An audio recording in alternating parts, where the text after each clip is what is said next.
हाँ, सभी स्टूडेंट ध्यान देंगे। हम लोग स्टार्ट करने जा रहे हैं एक नया chapter, electrical conduction. Electrical conduction क्या मतलब है? हम कहते हैं इसमें हम पढ़ते हैं कैसे चार्ज किसी मीडियम में फ्लो करता है, ठीक है ना। चार्ज की फ्लो, करंट के फ्लो को हम पढ़ते हैं इलेक्ट्रिकल कंडक्शन में। उसमें किसका किसका इफेक्ट है, कैसे बढ़ सकता है इलेक्ट्रिकल कंडक्शन, कैसे घट सकता है, ये पूरा डिटेल हम पढ़ेंगे इस पर्टिकुलर चैप्टर में। अब पहले इसमें जो सबसे पहले पढ़ते हैं करंट के बारे में, तो पहले बताओ इलेक्ट्रिक करंट क्या है। इलेक्ट्रिक करंट क्या है? कहते हैं electric current rate of flow of charge, rate of flow of charge is called electric current. Sorry, इसको थोड़ा और अच्छा कर दो।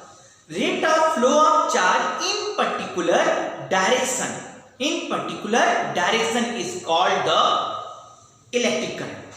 अच्छा, क्यों मैंने ये कहा पर्टिकुलर डायरेक्शन? इसका मतलब समझो।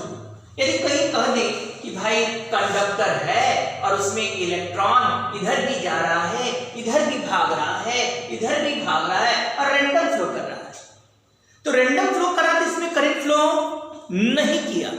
क्यों नहीं करंट फ्लो किया? सर रैंडम है तो नेट करंट क्या हो गया? जीरो, जबकि चार्ज फ्लो कर रहा है, तो इसको हम करंट फ्लो नहीं करते थे। हम कहते कि rate of flow of charge, थोड़ा कहीं कंफ्यूजन है। तो rate of flow of charge in particular direction. जैसे अब इस पर हम सेल लगा दिए, सेल माने समझ रहे हो, बैटरी लगा दी है, बैटरी चलो सॉरी याद रखना, battery is the combination of cell. कई सेल को मिलाकर क्या करते हैं? बैटरी बनता है। अब जैसे तुमने पॉजिटिव लगाया तो इलेक्ट्रॉन सब किधर आएंगे बेटा? इधर इधर की तरफ नेट जाएगा, भले लड़ेंगे झड़ने अपने में, लेकिन ये पॉजिटिव वाला खींचेगा और ये नेगेटिव वाला रिपेल करेगा, तो सब इलेक्ट्रॉन एक पर्टिकुलर डायरेक्शन चलना शुरू कर देंगे। तो एक पर्टिकुलर डायरेक्शन में चलना शुरू कर दिए, इसी को तो क्या कहते हैं? करंट फ्लो करने लगा। तो rate of flow of charge in particular direction is called current. Now question is that what is that particular direction? Then current direction कह सकते हो जिधर पॉजिटिव चार्ज फ्लो कर रहा है, the direction of current in the direction of flow of positive charge, और you can say it is opposite to the flow of negative charge। जिधर positive charge flow कर रहा है उस डायरेक्शन में करंट फ्लो करता है। करंट का डायरेक्शन पॉजिटिव चार्ज के डायरेक्शन में और नेगेटिव चार्ज के डायरेक्शन के अपोजिट माना गया। तो समझ में आ गया ना। तो यदि नेगेटिव चार्ज जैसे इलेक्ट्रॉन इधर जाएगा तो इलेक्ट्रॉन क्या नेगेटिव चार्ज है, तो करंट इसके अपोजिट जाएगा। तो करंट हम लोग ऐसे मान लेते हैं। तो करंट का फ्लो कह सकते हो चार्ज का फ्लो ही को कहते हैं। यदि चार्ज पॉजिटिव चार्ज चल रहा है तो कहेंगे जिस डायरेक्शन में पॉजिटिव चार्ज चल रहा है वही करंट का डायरेक्शन होगा, या नेगेटिव चार्ज चल रहा है तो नेगेटिव चार्ज के मोशन के अपोजिट होगा करंट का डायरेक्शन। अब बात आता है करंट कैसी क्वांटिटी है। एक्चुअल में कहा जाता है करंट स्केलर क्वांटिटी है।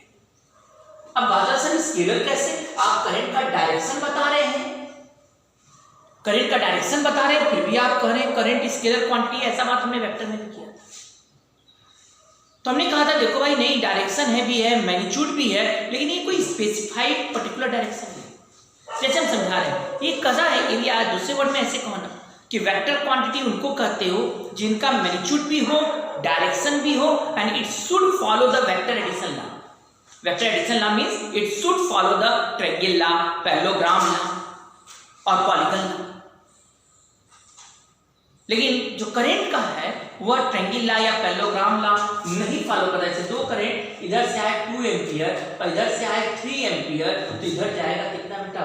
5 एम्पियर। इससे नहीं मतलब कि ये जो दो वायर से करंट आ रहा है वो 60 डिग्री पर हो चाहे ये 90 डिग्री पर हो, ये 5 एम्पियर जाएगा। इसका मतलब हो गया कि इनको इससे नहीं मतलब किस डायरेक्शन से करंट आके जुड़ गया है। इसलिए ये सम तो स्केलर सम की तरह है, ये वेक्टर एडिशन लॉ फॉलो नहीं करता, ये ट्रायंगल लॉ या पैरेललोग्राम लॉ फॉलो नहीं करता। इसलिए करंट क्या है बेटा? स्केलर क्वांटिटी है। तो करंट इज स्केलर क्वांटिटी। लिखा कि नहीं समझे? अब आया थोड़ा सा और बढ़ा जाए। करंट क्या है? Rate of flow of charge. जिस डायरेक्शन में पॉजिटिव चार्ज मोशन करेगा वही करंट का डायरेक्शन, या नेगेटिव चार्ज के मोशन के अपोजिट होगा करंट का डायरेक्शन। ये तो था बेटा I बराबर dq by dt, instantaneous current का डायरेक्शन। कई लोग कहेंगे एवरेज करंट का डायरेक्शन बताओ, एवरेज करंट का वैल्यू बताओ। तो एवरेज करंट निकालना हुआ ना तो delta q by delta T. कहीं भी बात करते हैं एवरेज तो टाइम इंटरवल देगा ना। इंस्टेंटेनियस बोला तो पर्टिकुलर सेकंड पर, 2 सेकंड पर करंट क्या इंस्टेंटेनियस है, 2 से 5 सेकंड के बीच एक टाइम इंटरवल दिया, या 10 सेकंड में कितना करंट फ्लो कर गया। 10 सेकंड माने शुरू से 10 सेकंड, तो उस समय हम एवरेज करंट निकालते हैं delta Q by delta T. जब टाइम इंटरवल देता है तो हम delta Q by delta T करते हैं करंट। और जब बेटा समझ गया ना बेटा, जब टाइम इंटरवल दे पर्टिकुलर सेकंड दे दे तो समझो ये बात कर रहा है। अब इस पर भी कुछ क्वेश्चन बात कर लिया जाए। और ये भी समझ लो ना, उल्टा भी देता है, करंट दे के चार्ज पूछता है। करंट दे के चार्ज पूछे तो क्या कर दोगे? बड़े अच्छे से कर दोगे। dq बराबर क्या हो जाएगा? I dt, और इधर भी इंटीग्रेट कर दो, इधर भी इंटीग्रेट कर दो तो वैल्यू निकल कर आ जाएगा। अच्छा, 2 बात जब पढ़ी लिए तो तीसरा भी बात हम पढ़ लेना चाह रहे हैं। याद है ना, करंट जब किसी रेजिस्टेंस से पास करेगा, पहली बात जाना रेजिस्टेंस होता क्या है। एक्चुअल में जब आयंस आपस में कोलाइड करते हैं, कौन कोलाइड करते हैं? आयंस, या पॉजिटिव चार्ज कहो, आयंस हटाओ, आयंस भी होंगे चार्ज ही होगा। जब चार्ज आपस में कोलाइड करते हैं तो वहां हीट के रूप में एनर्जी लॉस होता है। ये जो इफेक्ट है इसी को कहते हैं रेजिस्टिव इफेक्ट। तो रेजिस्टिव इफेक्ट क्या है समझ में है? जब चार्जेस चलते हैं, मोशन करते हैं तो ये आपस में कोलाइड करते हैं, या इलेक्ट्रॉन चल रहा है कोलाइड करे, चार्ज कोई भी चार्ज जो चल रहा है फ्लो कर रहा है वो कोलिजन कर रहा है, और कोलिजन करेगा तो कुछ एनर्जी हीट के रूप में जाएगी। ये जो हीटिंग इफेक्ट में जा रहा है एनर्जी, ये जो इफेक्ट है जो कोलिजन के कारण एनर्जी लॉस हो रहा है, यही रेजिस्टिव इफेक्ट। और इसी को हम लोग कहते हैं रेजिस्टेंस से मेजर करते हैं। याद होगा कि आप छोटे में कभी पढ़े हो थोड़ा बहुत, तो बोलते नहीं थे भाई याद करो थोड़ा सा पढ़ते हैं। इस जगह हम कह सकते हैं कि V बराबर क्या बोल देते हैं? dw by dq। कभी पढ़ा करते थे, याद कीजिए आप लोग, dw बराबर क्या हो जाता है बेटा? v dq होता रहा है ऐसा। और हीट में कितना एनर्जी निकला गया तो हम v dq लिख दिया करते थे। dq बराबर क्या हो जाता था? I dt, है ना, dq बराबर I dt। तो dq की जगह हम क्या लिख सकते हैं? I dt। और v की जगह यदि रेजिस्टेंस की बात कर रहे हैं और ओम्स लॉ फॉलो कराएं, कौन सा लॉ? Ohm's law. याद होगा 10th में पढ़े हैं, 10 से ना आए 10 से। तो v बराबर क्या हो जाएगा बेटा? IR हो जाएगा। और dq हंसते हंसते बोला हमको I dt लिख दो भाई, हम नहीं बोलने ये बोल। और बड़े अच्छे से तुम कर सकते हो, इसके अंदर आ जाएगा I स्क्वायर R dt।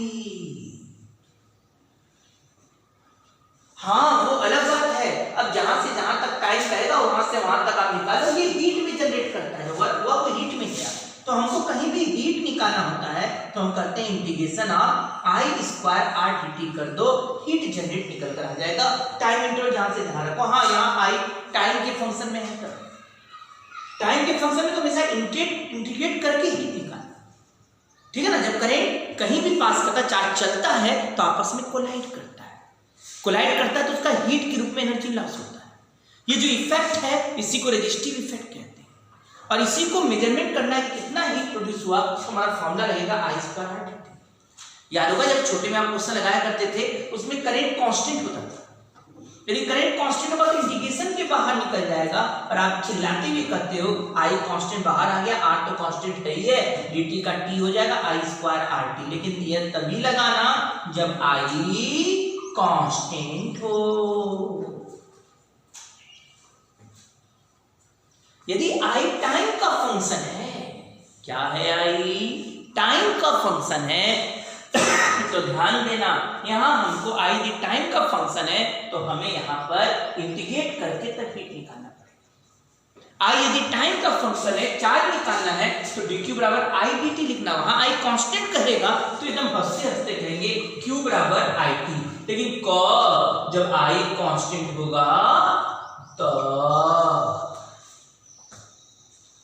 जब I कांस्टेंट होगा तब q बराबर I टाइम का फंक्शन है तो dq निकालना तो I dt। चलो इस पर एक दो क्वेश्चन छोटे छोटे मान लिए जाए, है ना, उसके बाद हम लोग तेजी से आगे बढ़ना शुरू करेंगे। आइए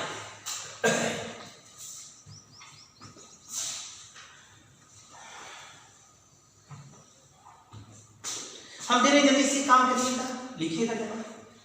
इन circuit charge flowing follow the relation Q equal to 2t square plus 4t coulomb. ठीक है, find first current at t equal to 2 second average current in time interval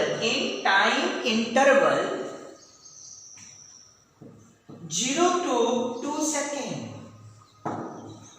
average current in time interval 0 to 2 second।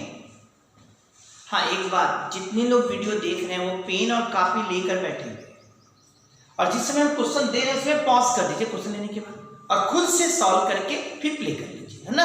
इस तरह से जब साथ साथ सीखते जाएंगे, लगाते जाएंगे, तभी फिजिक्स आए। हम बोलते जाए, आप सुनते गए, अब भी घर जाके कुछ बाद में लगाए, ये तरीका नहीं है फिजिक्स सीखने का, आ भी नहीं पाता अच्छे से। ठीक है, तो आप लोग वीडियो जब भी देखे तो पेन कापी लेकर बैठे, पूरी पढ़ाई समझिए, है ना। आइए यहां पर I equal to dq by dt, ये ना कहा 2 सेकेंड पर निकालो, तो मतलब ये क्या बोला है, इंस्टेंटेनियस करंट। तो आप इसको डिफरेंशिएट कर देंगे तो 4t प्लस 4 आ गया। 2 सेकेंड बोला ना बेटा, तो करंट निकल नहीं जाएगा। 2 सेकेंड में कितना हो जाएगा, t बराबर 2 रख दो, फिर रखने आता है ना, नहीं आता है, थोड़ा बहुत आता है। तो t बराबर क्या रख दो बेटा, 2 सेकेंड। जैसे t बराबर 2 सेकेंड रखे तो यहां कितना हो जाएगा, t बराबर 2 रखो तो यहां हो जाएगा कितना, 8 प्लस 4 और यह आ जाएगा कितना, 12 एम्पियर। हाँ, करंट का यूनिट बेटा एम्पियर है, तो जानते हो ना सब, करंट का यूनिट एम्पियर है, एमकेएस में, ऐसा ही। अब बात होता है भाई, ये तो करंट का बात हो गया। अब दूसरा क्वेश्चन मैंने क्या बोला, एवरेज करंट। जैसे ही मैंने एवरेज करंट कहा, इस सब बात बेकार। एवरेज करंट इक्वल टू हो गया delta Q by delta T. 2 second 0 से 2 बोला है, इसका मतलब Q2 minus Q0 by 2। t बराबर 0 रखेंगे तो Q का वैल्यू 0 ही हो जाएगा। अब t बराबर 2 रखो ना, यहाँ 2 रखो तो यहाँ 2 का स्क्वायर मतलब 4 इंटू 2 8, और यहाँ भी 2 रखो ना, 4 इंटू 2 8, 8 प्लस 8 कितना हो गया, 16। तो यहाँ लिख दोगे 16 माइनस 0 बाई 2 मतलब 8 coulomb.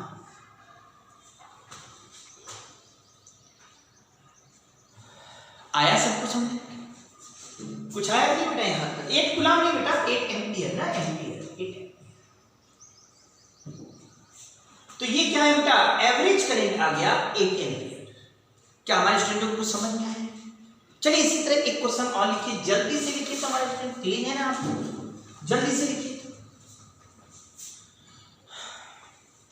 Charge,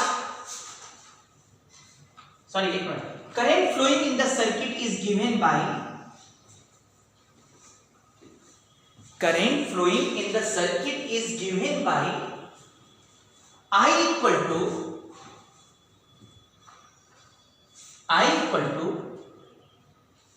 6t square minus 2t plus 4 ampere।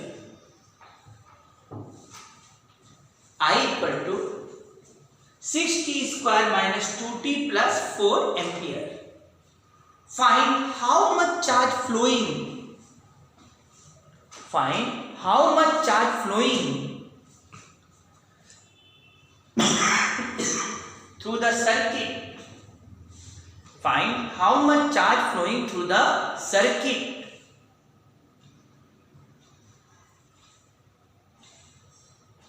in 2 seconds,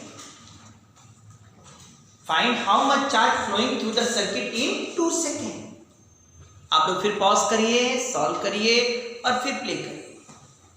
आइए आई की जगह तुमने क्या काम से लिखने के लिए dq बाई dt होता है ना बेटा 6t² माइनस 2t प्लस 4। इस बार क्या निकालना है, क्यों निकालना है।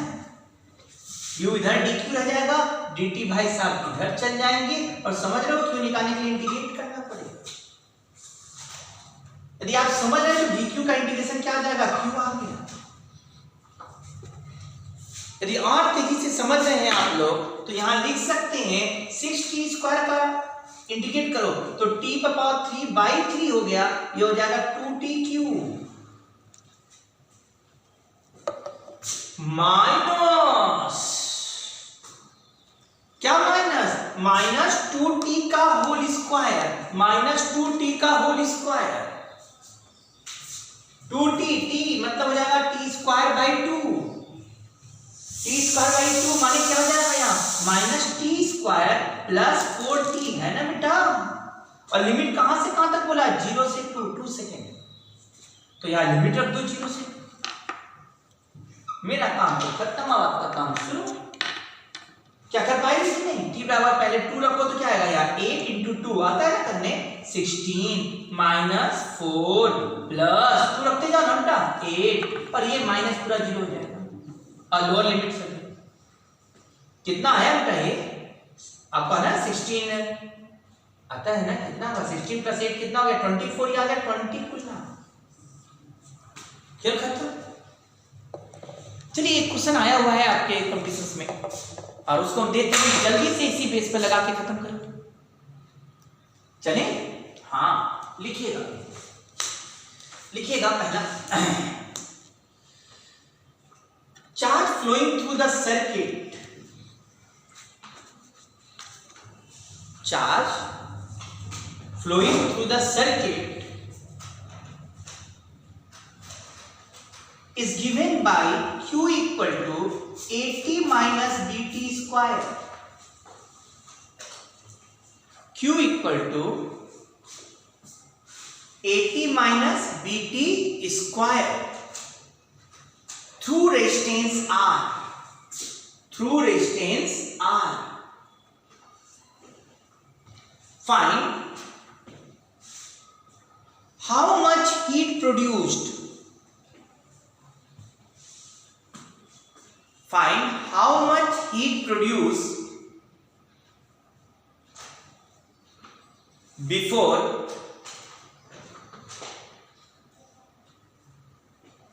current become to 0। एक बात ध्यान देना, कई जगह तो इतना ही बोल देता है कि कितना हीट प्रोड्यूस करेगा, तो भाई हीट तभी तक प्रोड्यूस करेगा जब तक करंट फ्लो करेगा।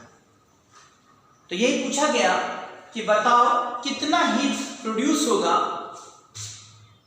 How much heat produce before क्या करंट बिकम टू 0, करंट 0 होने से पहले कितना हीट प्रोड्यूस करेगा। क्या करिएगा इसमें आप जानिए, पहले करंट कब 0 होगा ये निकालना, तो पहले करंट तो निकालो। करंट करते ही इसको I बराबर dq बाई dt करोगे, dq by dt, dq by dt, t की रिस्पेक्ट में इसको डिफरेंशिएट करो, यहाँ a हो जाएगा माइनस b है, t² का डिफरेंशिएशन 2t आ जाएगा। क्या नहीं लगता I equal to a minus 2bt हो चुका है। कितना करंट फ्लो कर गया, I equal to a minus 2bt current flow कर गया भाई। अब ये कब करंट 0 हो जाएगा, एकदम हंसते हंसते बोलोगे I 0 करिए सर, a माइनस 2bt हो गया भाई। अब देखो 0 है ना, इधर ले आना भाई, और t का वैल्यू निकालना है, धीरे से पटक दो a बाई 2b। कितना टाइम आ गया, t बराबर आ गया a बाई 2b। कुछ आ रहा है आपको, तो t बराबर क्या आ गया बेटा a बाई 2b। ये वह समय है जब करंट 0 हो गया। अब आपको हीट प्रोड्यूस निकालना है तो आ जाइए, वही हमने कहा ना यहाँ I टाइम का फंक्शन है। अब हीट प्रोड्यूस निकालना तो इंटीग्रेशन I² r dt पर आ जाओगे, r कांस्टेंट होता है, बाहर फेंको I² इसका इंटीग्रेशन, इसका स्क्वायर करना पड़ेगा, स्क्वायर करने आता है ना, a square plus 4b square t square minus 4ab dt हो गया। लिमिट कहां से कहां तक, 0 से t तक। t का वैल्यू हम जानते हैं a बाई 2b तक निकालना है, बाद में रख देंगे। आइए जल्दी जल्दी इंटीग्रेशन शुरू, a स्क्वायर t, अच्छा ये होगा यहां क्या होगा 4b स्क्वायर t पर पावर 3/3 मतलब 4b स्क्वायर t पर power 3/3 minus 4ab t square by 2। आज चिंता करें, ये t यहां रख दिया गया तो a स्क्वायर t का वैल्यू कितना बेटा हमारे पास, t का वैल्यू a बाई 2b रखो ना धीरे धीरे। यहां a बाई 2b रखे तो ये आ गया aq बाई 2b, यहां plus 4b square t cube, 4b square by 3 है, t क्यूब मतलब a cube by 8b cube. 2 से 4 कट गया, माइनस 2ab टी स्क्वायर क्या हो जाएगा अपना, टी स्क्वायर हो जाएगा a square by 4b square. अब बताओ हीट प्रोड्यूस निकाल पाएंगे हमारे स्टूडेंट? आ तो जिंदा ही है। कौन कौन गए घर से, पहला गया b स्क्वायर गया, b बचा, 4 से 8 जाएगा, 2 बचेगा भाई, 2 into 3 दौड़ के कितना हो जाएगा 6। लो भाई अपना कर लेना aq बाई 6b। यहां भी कटापिटी मचेगा भाई, एक बी गया, 2 से 4 गया, क्या बचा फिर बताओ, ये लिख रहा है माइनस aq बाई 2b ना भाई, माइनस aq बाई 2b। ये चेक करना सही है ना, minus aq by 2b minus aq by 2b से कट गया और हीट प्रोड्यूस एकदम सिंपल सा आ गया aq बाई 6b, h बराबर aqr बाई 6b, ऐसे बन गया। काम लगा था बहुत बड़ा है, आंसर छोटा सा आया समझ में नहीं। तो ये तो मैंने केवल इतने ही बात पर बात कर दिया, क्वेश्चन लगा दिया कि करंट क्या है, rate of flow of charge. Rate of flow of charge को हम क्या कहते हैं, करंट कहते हैं। और यहां पर बड़े अच्छे से हम सॉल्व करते चले गए, सब कुछ निकल आया भाई, सॉल्व कर लीजिए सब। आइए, यदि इतना हमारे स्टूडेंट कर लिए तो हमारा खेल आगे बढ़ सकता है अच्छे से।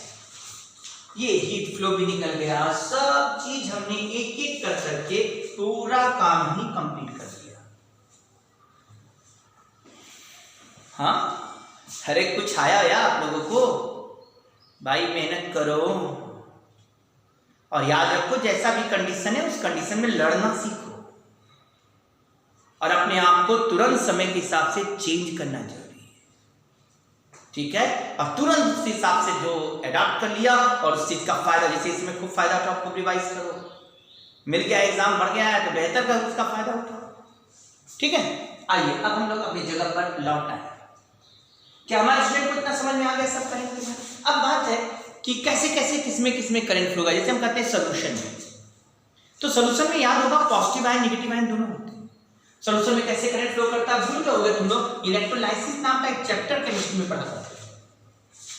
तो कहते थे इधर एक पॉजिटिव प्लेट रख दिया सर, इधर नेगेटिव, बल्कि इस पॉजिटिव प्लेट को आप चिल्ला के बोलते रहे एनोड है और इस नेगेटिव क्या बोलते रहे कैथोड है। इसमें आयन होता था, इधर पॉजिटिव आयन नेगेटिव आयन, याद बात है कुछ, पॉजिटिव आयन नेगेटिव आयन, बोलो सब पॉजिटिव आयन किधर भागेंगे, नेगेटिव की तरह ऐसे, और नेगेटिव आयन किधर भागेंगे पॉजिटिव की तरह। अच्छा अब देखो जरा सा, सब एक पर्टिकुलर डायरेक्शन में भाग रहे हैं, इसका करंट चल रहा है। तो कहते हैं सॉल्यूशन में करंट फ्लो के लिए कौन रिस्पॉन्सिबल है? तो सॉल्यूशन के लिए में करंट फ्लो के लिए रिस्पॉन्सिबल बोला जाए तो कहेंगे आयन है, पॉजिटिव आयन और नेगेटिव आयन दोनों हैं। और इसमें आप कर सकते हो ना, पॉजिटिव आयन किधर किधर जा रहा है, प्लस से माइनस की तरफ जा रहा है, तो करंट का डायरेक्शन किधर होगा बेटा, इधर की तरफ, आई के कारण, पॉजिटिव चार्ज के कारण।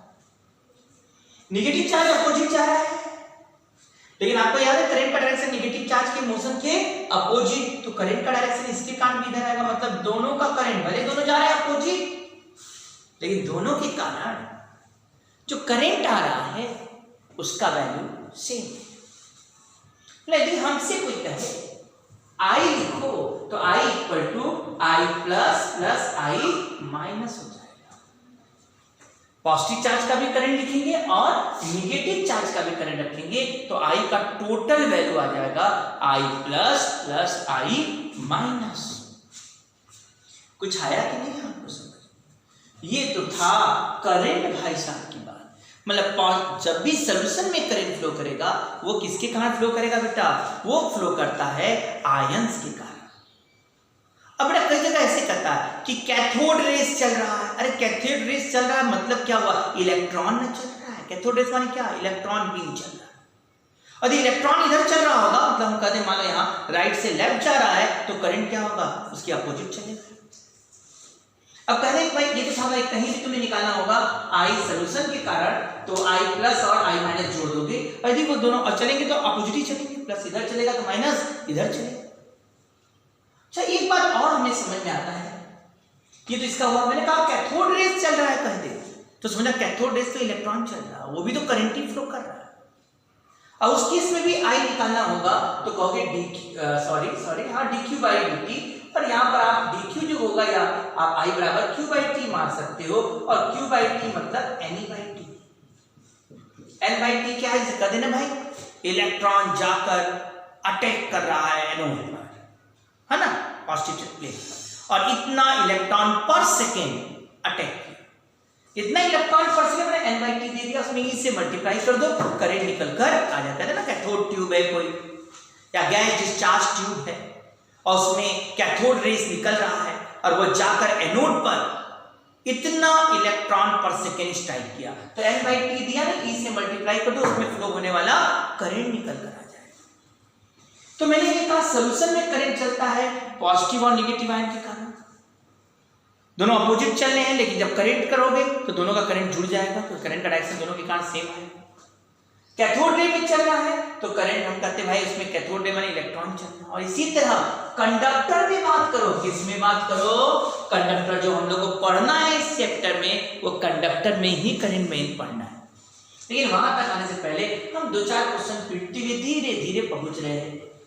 बोलो जल्दी से, कंडक्टर में कौन होता है भाई, कंडक्टर में करंट फ्लो के लिए आपको याद है कंडक्टर का पिक्चर, कंडक्टर में बीच बीच में पॉजिटिव आयन फिक्स होते हैं, इसको केमिस्ट्री वाले कहते हैं कर्नेल्स। क्या कहते हैं, कंडक्टर के अंदर क्या होता है, पॉजिटिव आयन फिक्स और ढेर सारा फ्री इलेक्ट्रॉन, बोलने वाले इसको कहते हैं सी ऑफ फ्री इलेक्ट्रॉन, ये मेटेलिक बॉन्ड का पिक्चर। तो आप कहते हो क्या पॉजिटिव आयन फिक्स है, तो फिक्स तो ये चल भी नहीं कर रहा है, तो करंट में क्यों कंट्रीब्यूट करेगा। कौन रैंडम ढंग से मोशन कर रहा है, इसमें चारों तरफ रैंडम ढंग से मोशन कर रहा है, कौन, फ्री इलेक्ट्रॉन। और जब आप बैटरी लगाते हो तो यही इलेक्ट्रॉन अलाइन होता है और एक पर्टिकुलर डायरेक्शन में चलने लगता है, इसी को तो हम करंट कहें। तो यहां जब कंडक्टर में बात करोगे तो कंडक्टर में करंट फ्लो के लिए कौन रिस्पॉन्सिबल है, सर, फ्री इलेक्ट्रॉन।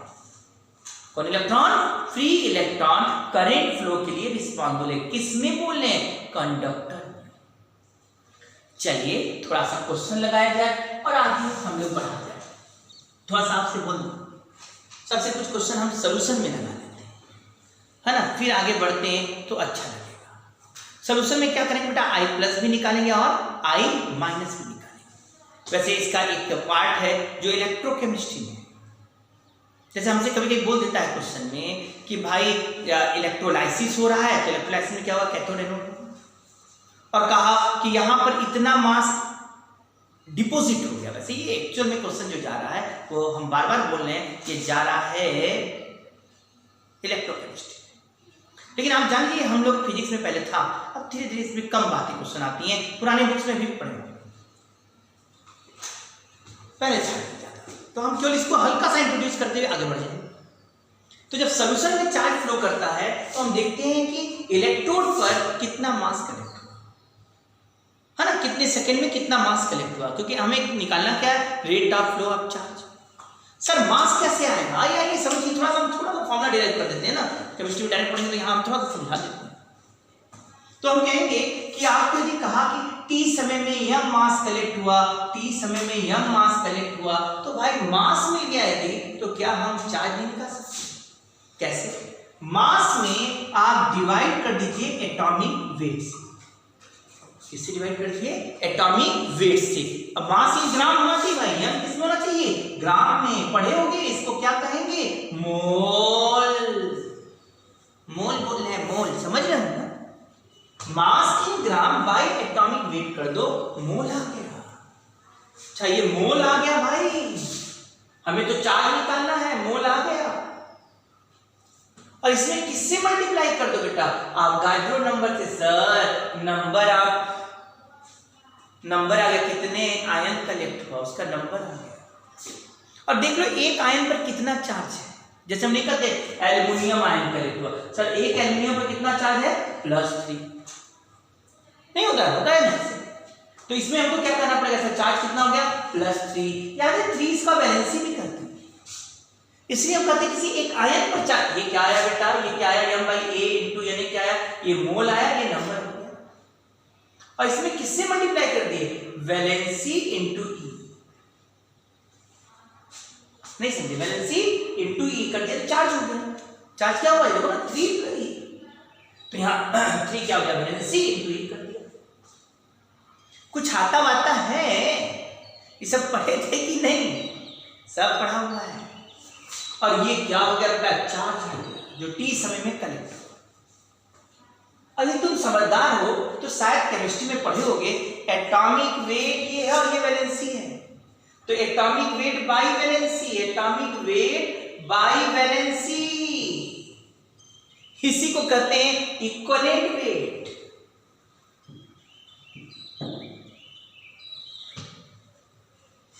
कुछ आवा रहा है? इसी क्या कहते हैं बेटा?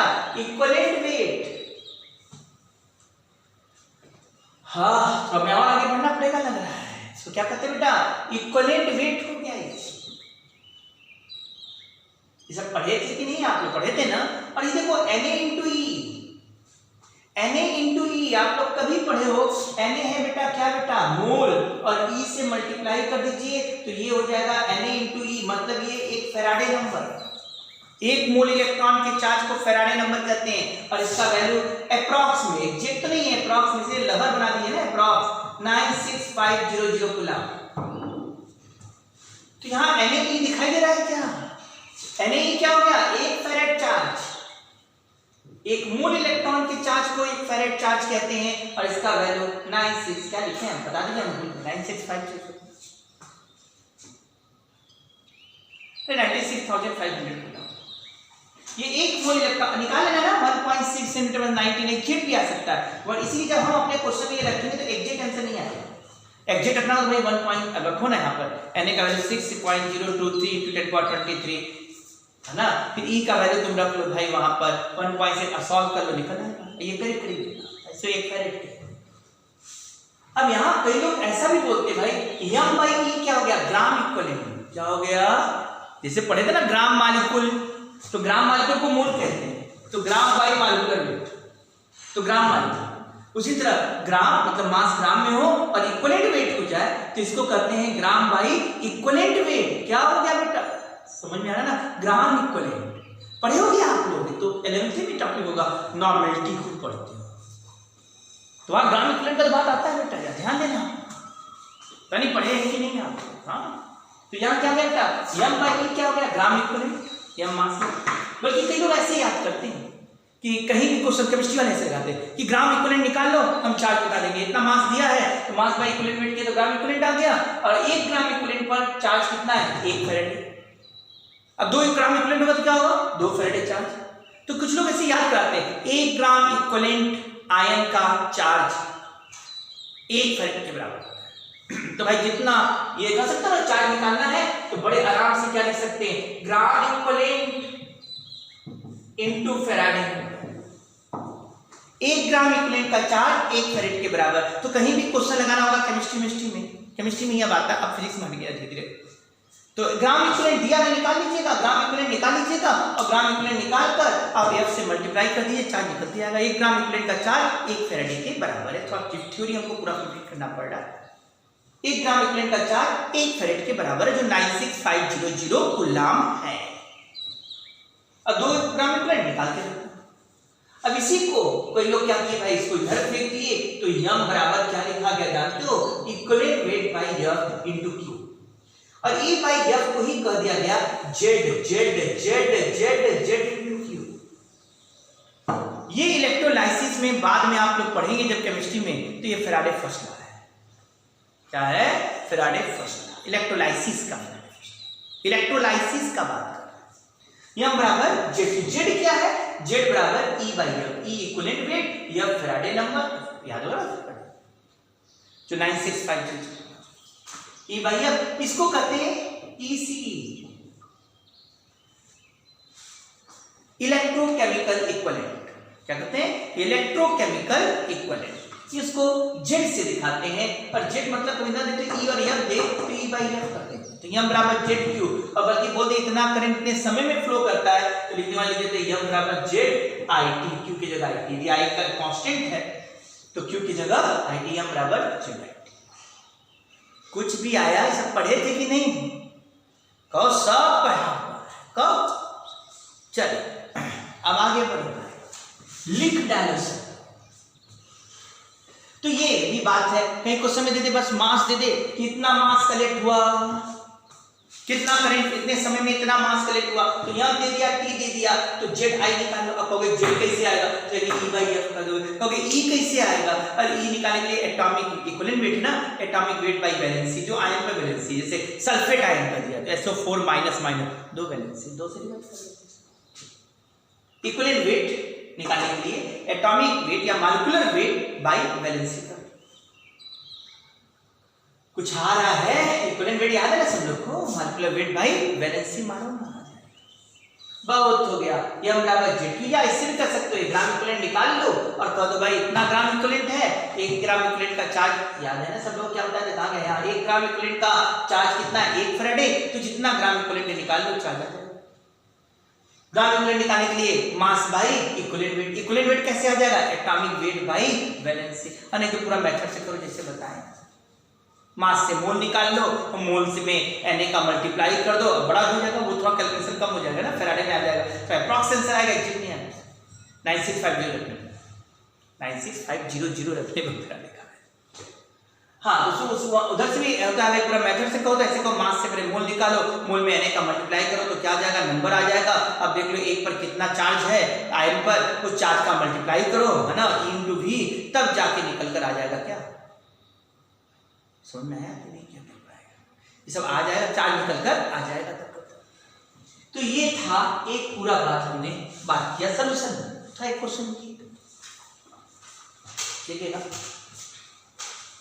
इन electrolysis of aluminium sulphate,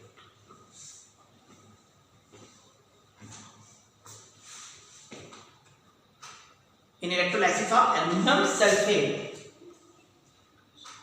6 into 10 to the power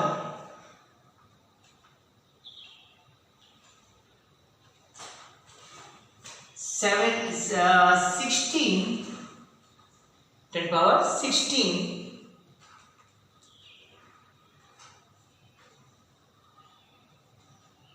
sulfate ion reach at the anode per second, reach at the anode per second, and 4 into 10 power 16, 4 into 10 power 16 aluminium ion An plus T3 लिख लेना, aluminium ion per second reach to the cathode, per second reach to the cathode. Find the current flowing through the solution. Find the current flowing through the solution.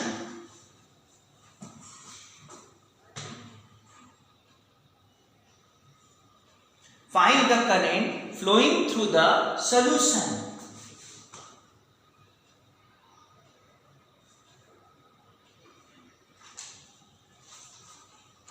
निकाल लेंगे आप सब? तो आइए खेल लेते हैं। अब बताएं हमारे स्टूडेंट, I बराबर क्या लिख देते हैं? I plus plus I minus. अच्छा, I प्लस क्या है?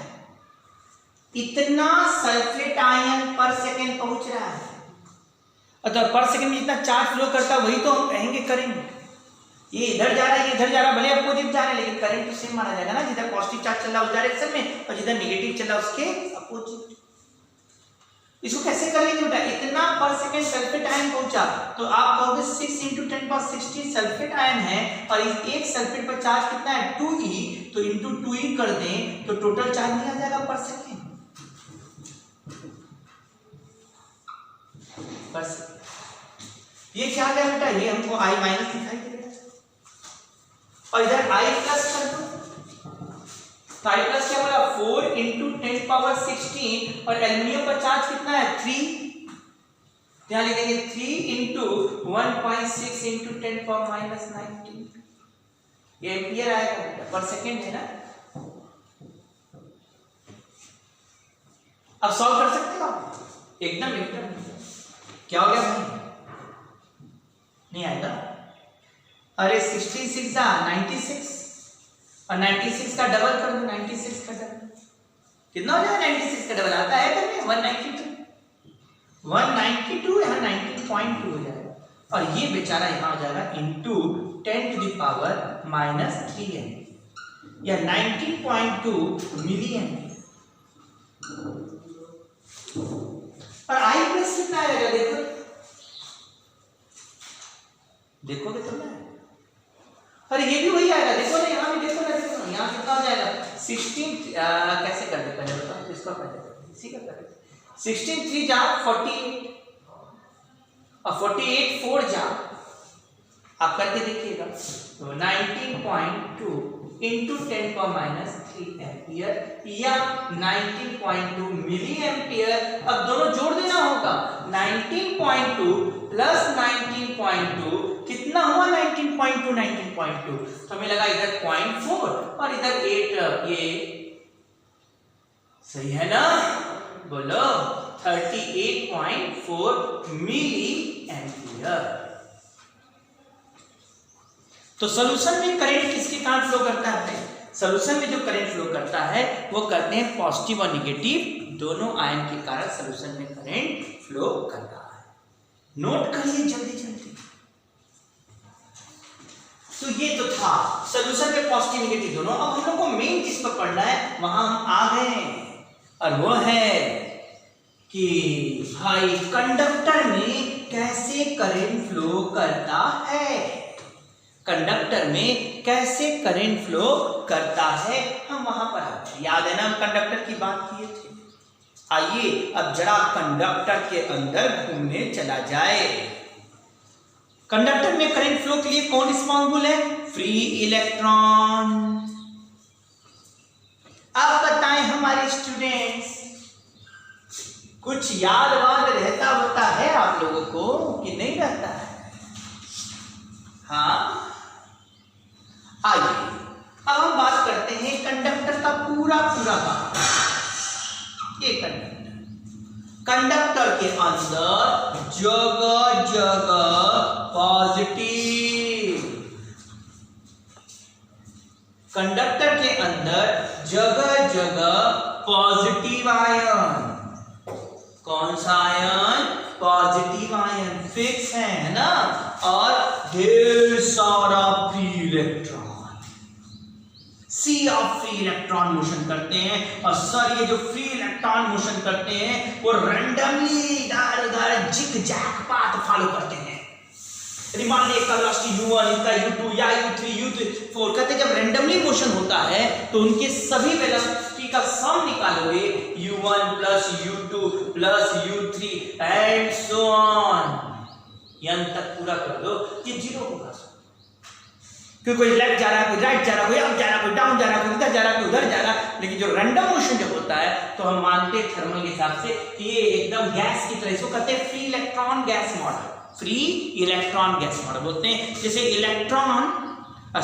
गैस मॉलिक्यूल किसी क्लोज वेसल में इधर उधर रैंडम ढंग से जिगजैग पाथ रैंडम मोशन करते हैं, ठीक उसी तरह ये इलेक्ट्रॉन भी कंडक्टर के अंदर रैंडम ढंग से इधर उधर मोशन करते हैं, ठीक उसी तरह। इसीलिए इनका जो वेलोसिटी का वेक्टर सम है इस समय 0 है। किसी पर्टिकुलर डायरेक्शन में करंट चार्ज फ्लो नहीं कर रहा है, इसलिए इसको करंट फ्लो ही नहीं रहा, इसमें करंट फ्लो 0 है। अब हमने इसको बैटरी लगा दिया। एक तो थोड़े से भी समझदार हो गई, थोड़े बहुत तो हो गई, क्यों है ना? ये भी पोटेंशियल है और ये लेन क्या है? Dn है। तो आप जानते पोटेंशियल देते ही इसके इलेक्ट्रिक फील्ड मिल जाता है। क्या मिलता है? इलेक्ट्रिक फील्ड किसके अंदर? कंडक्टर के अंदर, है ना? इलेक्ट्रिक फील्ड मिला। कितना इलेक्ट्रिक फील्ड मिला? इतना आप लोग यहाँ जानते होंगे, E बराबर V/L। Electric field equal to E बराबर V/D होता है। D मतलब यहाँ के यहाँ कंप्रेशन है, जो यहाँ L है, करंट के फ्लो के अलाउंस है ना, ये इधर करंट फ्लो करेगा तो उसके अलाउंस का लेंथ, जिधर पॉजिटिव चार्ज चल रहा है, इलेक्ट्रॉन के मोशन की डायरेक्शन। समझ गए होंगे, बहुत बोल दिया। कुछ आ रहा है? हाँ जाओ तो आ रहा है। E equal to V/L। तो ये इलेक्ट्रिक फील्ड है, जहां पड़ेगा लिख लिया जाएगा ना, याद रखिए। अब इसका मतलब इसके अंदर हर इलेक्ट्रॉन को क्या मिलने लगा बेटा? इलेक्ट्रिक फील्ड मिलने लगा। इलेक्ट्रिक फील्ड मिलेगा तो क्या? इलेक्ट्रिकल फोर्स मिलेगा। इलेक्ट्रिक फील्ड किधर से किधर होगा? हाई पोटेंशियल से लो पोटेंशियल की तरफ, मतलब इधर होगा इलेक्ट्रिक फील्ड। याद है? सभी इलेक्ट्रॉन पर हम पॉजिटिव आयन नहीं बना रहे हैं, हम केवल इलेक्ट्रॉन भाई साहब को दिखाने का प्रयास कर रहे हैं पिक्चर में। समझो, ये बेचारा इलेक्ट्रॉन है, मान लीजिए इसका वेलोसिटी का डायरेक्शन कहीं इधर रहा होगा, लेकिन इलेक्ट्रिक फील्ड किधर है? इधर। इस पर फोर्स क्या लगेगा? इलेक्ट्रिक फील्ड के डायरेक्शन के अपोजिट। कहां है वो? Q की जगह E है ना, याद है? F बराबर QE। तो Q की जगह electronic charge E into E electric field. Force किधर लग रहा है? इधर लग रहा है। भाग इधर रहा है, फोर्स इधर लग रहा है। क्यों इधर डायरेक्शन बना है? क्योंकि भाई आप पढ़े भी हो, इलेक्ट्रिक फील्ड इधर है तो नेगेटिव चार्ज पर फोर्स इलेक्ट्रिक फील्ड के डायरेक्शन के अपोजिट, जबकि पॉजिटिव चार्ज में उसी डायरेक्शन। इलेक्ट्रॉन नेगेटिव चार्ज इधर लगा सब, तो एक इलेक्ट्रॉन पर फोर्स इधर लगा तो एक्सेलरेशन क्या हो जाएगा? एक्सेलरेशन A बराबर E/m। बल्कि यहां यदि वेक्टर फॉर्म में लिखो तो हमें माइनस लगाने में मजा आएगा। अच्छा, क्यों माइनस लगा दिया? क्योंकि जो एक्सेलरेशन का डायरेक्शन फोर्स के डायरेक्शन होता है, यहाँ फोर्स जो लग रहा है वो इलेक्ट्रिक फील्ड के डायरेक्शन के अपोजिट है, तो एक्सेलरेशन इलेक्ट्रिक फील्ड के डायरेक्शन के अपोजिट, इसलिए माइनस लगा दिया। वेक्टर फॉर्म में लिखा था। मैग्नीट्यूड लिखेंगे तो हंसते हंसते लिखेंगे भाई, मैग्नीट्यूड तो E/m।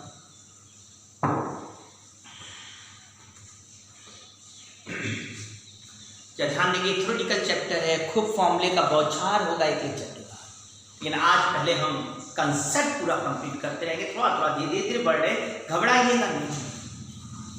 तो हमारे स्टूडेंट सब थोड़ा बहुत समझ में आने लगा है। अब ये जो इलेक्ट्रॉन भाई साहब है, वेलोसिटी इधर, फोर्स इधर, क्या अब ये कहीं बीच से जाएंगे? और ऐसे जैसे ही जाएंगे तो क्या किसी पॉजिटिव आयन से लड़ जाएंगे कि नहीं? पॉजिटिव आयन तो ढेर सारा, पॉजिटिव आयन भी और ढेर सारे इलेक्ट्रॉन भी, तो क्या जाके लड़ जाएंगे कि नहीं पॉजिटिव आयन से? यदि पॉजिटिव आयन देखो इलेक्ट्रॉन से लड़ेंगे तो मास सेम है, तो लगभग ऐसा होगा कि इनका वेलोसिटी डिस्ट्रीब्यूशन होगी।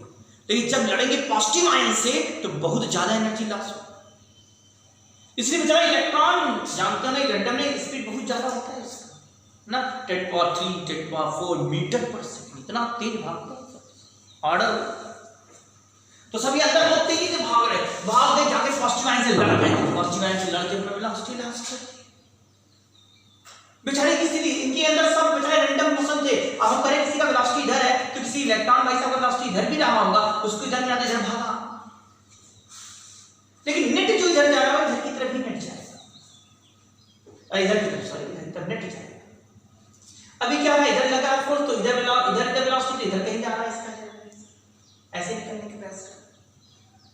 अब हम लोग को लग रहा है ये जा जाके लड़ भी जा रहा है, तो अंदर बड़ा कॉम्प्लिकेटेड पिक्चर है। अंदर क्या पिक्चर है बेटा? कॉम्प्लिकेटेड। इलेक्ट्रॉन बहुत दुर्दशा है ना, बेचारे इलेक्ट्रॉन ऐसे ही लड़ झगड़ रहे थे, फोर्स भी लगा तो बेचारे जैसे लग रहा है ना धार धार पूरा नहीं है, जैसे किसी को आंख में पट्टी बांध दिया गया हो और डंडा ऊपर भागना शुरू हो गया, भयावह फायरिंग हो रहा हो और खूब क्या हो, बड़े बड़े पिलर बीच में हो, खूब पिलर बीच में हो, जम के पिलर है बड़े बड़े और तुम्हारे ऊपर फायरिंग शुरू हो गया, क्या करोगे, आंख में पट्टी बंधा है, क्या हाल होगा समझ रहे?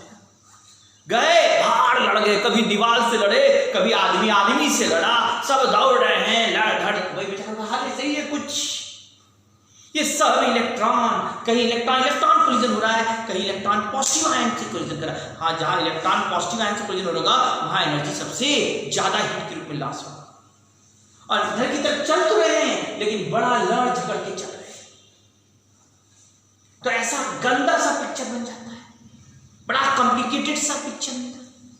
इसको हम इजी देखना चाहते हैं, हम लोग फिजिक्स सर थोड़ा इसको सिंप्लीफाइड कर दीजिए मैथमेटिकली।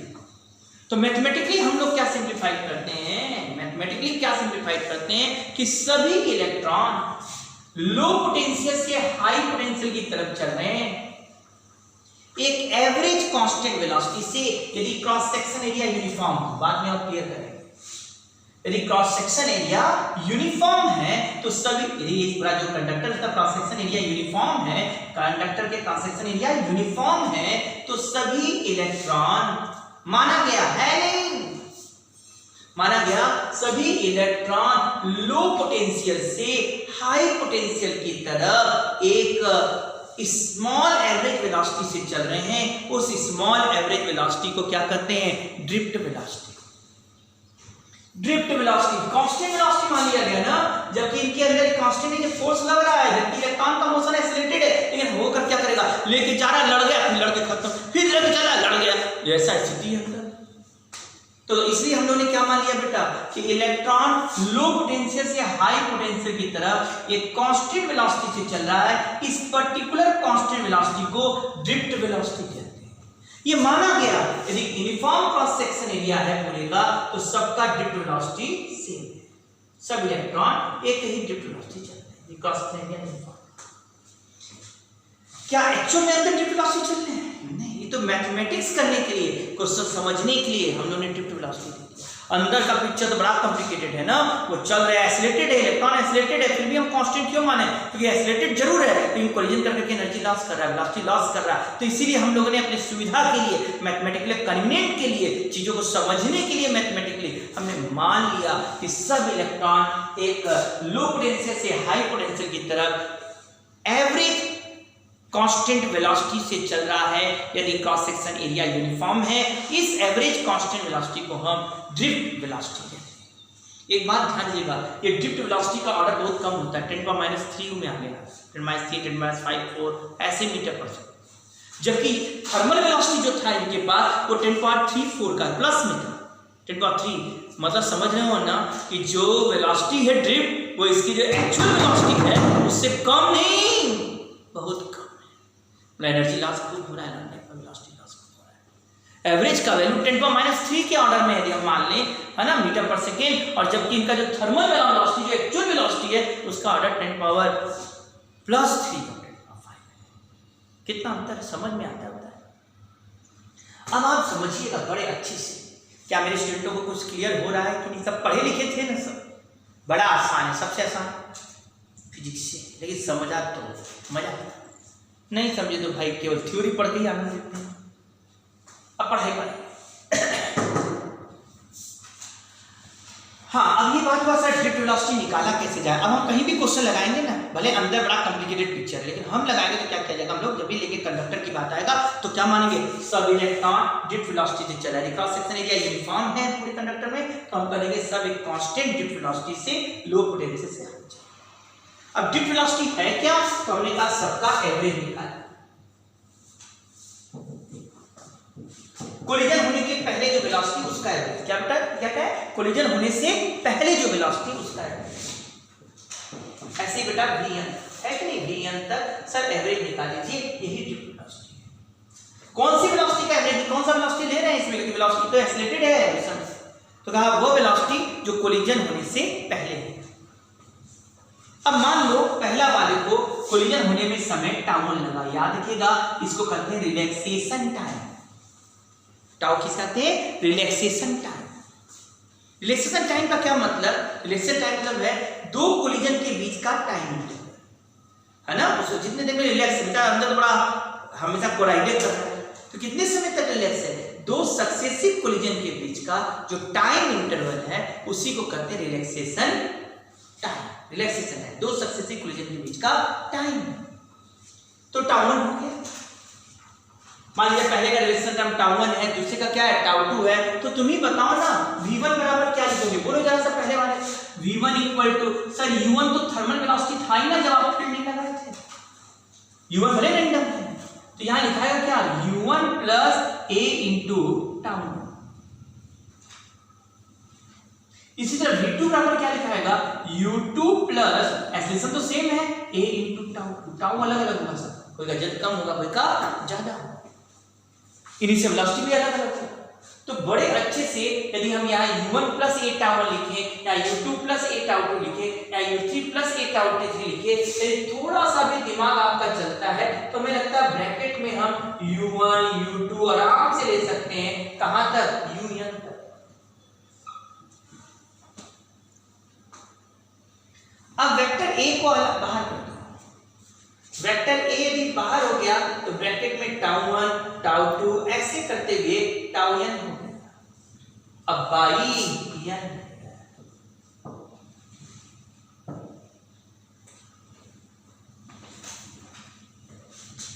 अब समझिएगा u1 प्लस u2 ऐसे करते जो un है इसका सम क्या होता है? 0 होता है।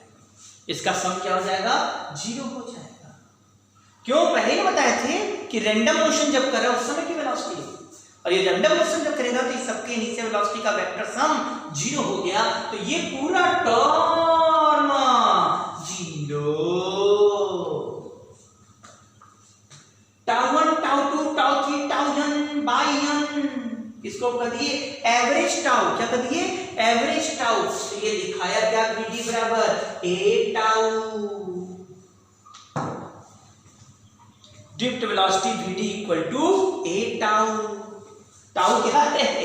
एवरेज रिलैक्सेशन टाइम है। Average relaxation time. Sir tau किस पर डिपेंड करेगा? जब बताओ एवरेज रिलैक्सेशन टाइम किस पर डिपेंड करेगा? कहेंगे सर एक तो लैटिस अरेंजमेंट पर। क्यों लैटिस अरेंजमेंट पर? भाई पास पास है एटम आयंस, या दूर दूर है। दूर दूर है तो भाई देर में टाइम टाउ बड़ा हो जाएगा, पास पास होगा तो टाउ क्या हो जाएगा? छोटा हो जाएगा। लैटिस अरेंजमेंट माने ये मटेरियल, लैटिस अरेंजमेंट किसी भी मटेरियल का कैरेक्टरिस्टिक प्रॉपर्टी है। तो ये टाउ किस पर डिपेंड करेगा? मटेरियल पर डिपेंड करेगा। मटेरियल कैसा है? मेटल पर डिपेंड करेगा। जिस मेटल में करंट फ्लो कर रहा है, कंडक्टर में करंट फ्लो कर रहा है, उसके मटेरियल पर डिपेंड करेगा। और एक बात और है, यदि टेंपरेचर बढ़ाएं, क्या बढ़ाएं? तो टाउ बढ़ जाना चाहिए। क्यों? टेंपरेचर बढ़ाएंगे तो रैंडमनेस बढ़ेगा, वेलोसिटी बढ़ेगा, तो ये कोलिजन क्या होगा? जल्दी जल्दी होने लगेगा। जो धीरे धीरे होता है रैंडमनेस और बढ़ गया तो और तेजी से होने लगेगा, और टाउ क्या हो जाएगा? घट जाएगा।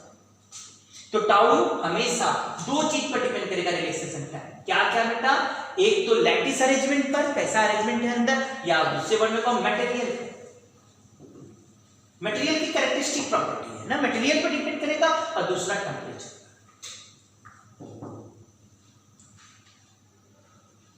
सेम मटेरियल सेम टेंपरेचर हो तो कहीं भी हो सबका टाउ सेम है। टेंपरेचर बढ़ा दोगे तो टाउ घट जाएगा। क्यों घट जाएगा? समझ में आ रहा होगा। टेंपरेचर बढ़ाओगे तो टाउ घट जाएगा। मटेरियल फिक्स है तो tau is the property of characteristic property of material and it depends on the temperature. On increasing the temperature tau decreases, relaxation time decrease कर जाएगा। यदि और समझते हैं तो ड्रिफ्ट वेलोसिटी पर और बढ़ जाएगी vd बराबर एक की जगह क्या लिखवा दिया आपने? Minus e by m. A बराबर एफ बाई एम, एफ बराबर e by q by m into tau. अब ड्रिफ्ट वेलोसिटी किस पर डिपेंड कर रहा है? ध्यान देना, ड्रिफ्ट वेलोसिटी किस पर डिपेंड कर रहा है, इस पर भी ध्यान दो। क्या आप लोगों को समझ में कुछ आ रहा है? ड्रिफ्ट वेलोसिटी किस पर डिपेंड कर रहा है? तो ड्रिफ्ट वेलोसिटी डिपेंड कर रहा है इलेक्ट्रिक फील्ड पर, टाउ पर, इलेक्ट्रिक फील्ड पर डिपेंड कर रहा है, और टाउ पर डिपेंड कर रहा है। टाउ क्या है? Relaxation time. तो drift velocity depends on electric field and tau, क्योंकि इलेक्ट्रॉनिक चार्ज तो कांस्टेंट होता है, यह मास इलेक्ट्रॉन का मास है, तो इलेक्ट्रॉन का मास इलेक्ट्रॉन का चार्ज तो दुनिया भर का कांस्टेंट यूनिवर्सल कांस्टेंट है। लेकिन सर इलेक्ट्रिक फील्ड है, इलेक्ट्रिक फील्ड समझ गया ना, जैसे पहले इलेक्ट्रिक फील्ड बढ़ा दिया जाए तो ड्रिफ्ट वेलोसिटी क्या होगा, बढ़ जाएगा। और इलेक्ट्रिक फील्ड किस पर डिपेंड कर रहा है, V और L पर भी है ना बेटा, इस पर भी घुमा फिरा के बातें कर सकता है। पोटेंशियल बढ़ा दिया जाए तो सर पोटेंशियल बढ़ाएंगे तो V/L बढ़ेगा तो ड्रिफ्ट वेलोसिटी बढ़ जाएगा। कहेगा ये नहीं बढ़ाया, लेंथ बढ़ा दिया गया, लेंथ बढ़ाएंगे तो इलेक्ट्रिक फील्ड घट जाएगा तो ड्रिफ्ट वेलोसिटी घट जाएगा। तो इलेक्ट्रिक फील्ड ड्रिफ्ट वेलोसिटी दो चीज पर डिपेंड किया, दोनों ऐसे पर तीन चीज, इलेक्ट्रिक लैटिस अरेंजमेंट और टेम्परेचर। यदि हम कहें कि कंडक्टर है, यदि हमने कहा टेम्परेचर बढ़ा दिया तो क्या होगा, सर ड्रिफ्ट वेलोसिटी घट जाएगा क्योंकि रिफ्लेक्शन टाइम घट जाएगा। मटेरियल चेंज करोगे तो भी ड्रिफ्ट वेलोसिटी घट जाएगा, मटेरियल वही रहने दो, टेम्परेचर वही रहने दो, इलेक्ट्रिक फील्ड बढ़ा दो तभी ड्रिफ्ट वेलोसिटी बढ़ जाएगा। यदि कोई कहा पोटेंशियल बढ़ा दिया तो भी बढ़ जाएगा, लेंथ बढ़ा दिया ये वाला, सर इलेक्ट्रिक फील्ड घट जाएगा तो ड्रिफ्ट वेलोसिटी भी घट जाएगा। तीन चीज पर डिपेंड करेगा drift velocity, electric field, tau किस पर डिपेंड करेगा, दो चीजें, मटेरियल और टेम्परेचर। तो drift velocity depends on the electric field, material and temperature. On increasing temperature drift velocity decreases, because when you increase the temperature, velocity, thermal velocity of the electron increases and they frequently start to collide and their collision between the time interval between the collision start to decrease, time interval between the collision start to decrease, है ना। तो उस समय हम कहते हैं कि tau बढ़ गया। इलेक्ट्रिक फील्ड पर भी डिपेंड करता है, ठीक है। तो ये ड्रिफ्ट वेलोसिटी की बात है, कुछ भी आया ड्रिफ्ट वेलोसिटी समझ में आता है। तो ड्रिफ्ट वेलोसिटी 3 पॉइंट पर डिपेंड किया, पूछेगा तो क्वेश्चन लगाना पड़ेगा ड्रिफ्ट वेलोसिटी। और ड्रिफ्ट वेलोसिटी होता है क्या, नहीं, क्योंकि अंदर का पिक्चर तो कॉम्प्लिकेटेड है। पूछता है ना कि क्या होता भाई, क्या इलेक्ट्रॉन एक्सीलरेटेड है तो भी कांस्टेंट क्यों ले लिया, क्योंकि एक्सीलरेटेड तो है लेकिन लॉन्ग टाइम के लिए तुरंत कोलिजन हो जा रहा है और वो तुरंत अपना एक्सीलरेशन वेलोसिटी लॉस कर दे रहा है। इसीलिए मान लिया गया है क्वेश्चन लगाने के फायदा के लिए कि सभी इलेक्ट्रॉन लो से हाई एक एवरेज कांस्टेंट वेलोसिटी जा रहा है, उसको हम ड्रिफ्ट वेलोसिटी कहते हैं। जब ड्रिफ्ट वेलोसिटी पढ़े तो यहां एक टर्म और पढ़ने का मन कर रहा है, मोबिलिटी। किस इलेक्ट्रॉन की किसमें मोबिलिटी जा रहा है, मोबिलिटी जा रहा है किसमें इलेक्ट्रॉन जल्दी से भाग रहा है, तेज भाग रहा है, कम ही फील्ड दिया, इलेक्ट्रिक फील्ड कम ही मिला और भागे तेज, तो कहोगे उसका मोबिलिटी ज्यादा है। मोबिलिटी माने क्या समझना, उसकी गतिशीलता, कितना तेज भाग रहा है। तो इसके लिए कहते हैं drift velocity per unit electric field. किसको कहते हैं बेटा, mobility, drift velocity per unit electric field. ध्यान दीजिएगा, यहां पर ड्रिफ्ट वेलोसिटी अगर मैग्नीट्यूड लिखना होगा तो बस इसे लिख देना E/m इनटू टाउ, और E कट गया बेटा तो मोबिलिटी क्या आ गया, E टाउ बाई m।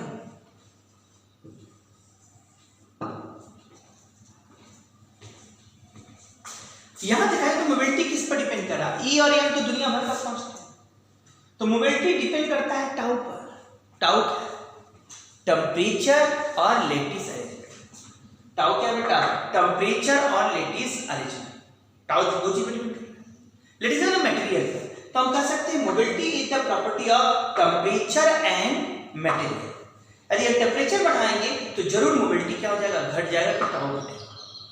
तो टेम्परेचर बढ़ाने पर मोबिलिटी घटता है, ठीक है, टेम्परेचर बढ़ाएंगे तो मोबिलिटी घटेगा। लेकिन हाँ, ये मटेरियल टू मटेरियल वेरी करेगा, ये मटेरियल का कैरेक्टरिस्टिक प्रॉपर्टी है। तो क्या मोबिलिटी समझ में आया सबको? Drift velocity per unit electric field is called mobility. Mobility is the characteristic property of material. एक मटेरियल लिक्विड है तो उसके लिए फिक्स होगा, लेकिन टेम्परेचर भी फिक्स होना। टेम्परेचर बढ़ा दिया, मटेरियल सेम है, टेम्परेचर बढ़ा दिया तो भी मोबिलिटी घट जाएगा। क्यों? टेम्परेचर बढ़ाने पर रिएक्शन टाइम घट जाएगा, तो मोबिलिटी घट जाएगा। कुछ भी आया हुआ, ये सब पढ़े नहीं थे क्या? नहीं पढ़े थे? पढ़े थे ना। आइए अब इसमें करें क्या, वैल्यू कैसे निकाला जाए, इसको भी जरा अच्छे से समझते चलो ना बेटा, समझते चलो। बड़ा आसान है, आसान नहीं, कुछ ज्यादा ही आसान है, ठीक है ना। आज इसको जोड़, ये मान लो क्रॉस सेक्शन एरिया ए है, कोई क्रॉस सेक्शन एरिया ए है। क्या इस क्रॉस सेक्शन में सभी इलेक्ट्रॉन भाग रहे होंगे कि नहीं? लो से हाई पर इलेक्ट्रॉन जाओ भाई, इलेक्ट्रॉन भाई साहब इधर जाओ, इलेक्ट्रॉन है सब ना, इलेक्ट्रॉन भाई साहब इधर जाओ। मान लिया सर इलेक्ट्रॉन एक कांस्टेंट एवरेज वेलोसिटी चल रहा है, इसका नाम ड्रिफ्ट वेलोसिटी। हमें करंट निकालना है, हम एक सेक्शन पर बैठे हैं। क्या बोलेगा, मेरा शब्द को ध्यान दीजिएगा, हम एक पर्टिकुलर क्रॉस सेक्शन पर बैठे हैं। हम एक पर्टिकुलर क्रॉस सेक्शन पर बैठे हैं और करंट देखना चाहते हैं, तो I बराबर पढ़ो ना Q बाई टी। करंट क्या होगा, इस सेक्शन से जितना चार्ज पर सेकेंड क्रॉस करेगा, या टी समय में बात करें तो टी समय में कितना चार्ज फ्लो करेगा ये निकाल लो और Q बाई टी कर दो। आ जाए चार्ज माने यहाँ इलेक्ट्रॉन हो गया, तो हम बड़े अच्छे से Q की जगह लिख दिए हैं NE बाई टी। अब टी समय में कितना n फ्लो करेगा, इसके लिए टर्म है जिसको कहते हैं स्मॉल n। स्मॉल n है number of free electron per unit volume.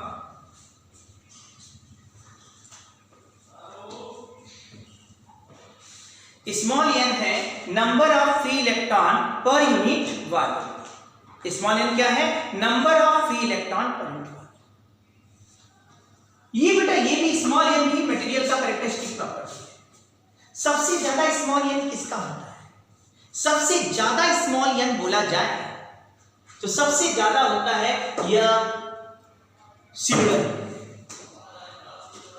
Small n का वैल्यू सबसे ज्यादा होता है सिल्वर में, फिर उसके बाद किसका आता है, कॉपर में। इसीलिए कंडक्टर में हम लोग किसका इस्तेमाल करते हैं, कॉपर का ज्यादा। सिल्वर तो लगाएंगे नहीं भाई, कॉस्टली है, सिल्वर लगाओगे सब चोरी कर जाएगा तुम्हारे घर से, तारे चोरी से मिल जाएगा ना। तो इसीलिए क्या लगाते हैं, कॉपर, कॉस्टली भी नहीं रहता है और कंडक्टिंग भी अच्छा कर देता है।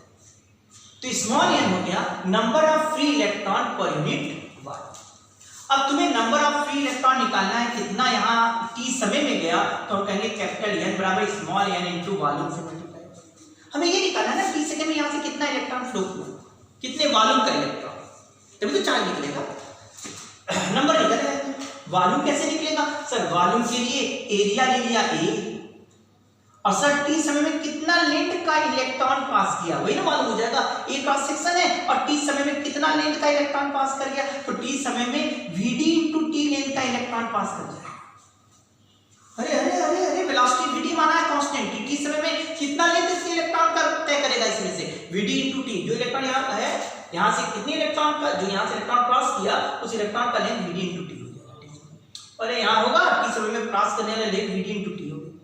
और वॉल्यूम निकालना है इस पूरे जितना क्रॉस किया, तो एरिया से मल्टीप्लाई कर दिया, ये VD टी। क्या हो गया, ये कैपिटल N आ गया। कैपिटल N क्या है, number of free electron crosses this section in time t। number of free electron crosses this section at time t। ध्यान दें, मैं एक सेक्शन पर बैठ के बात कर रहा हूं, निकाल रहा हूं formula.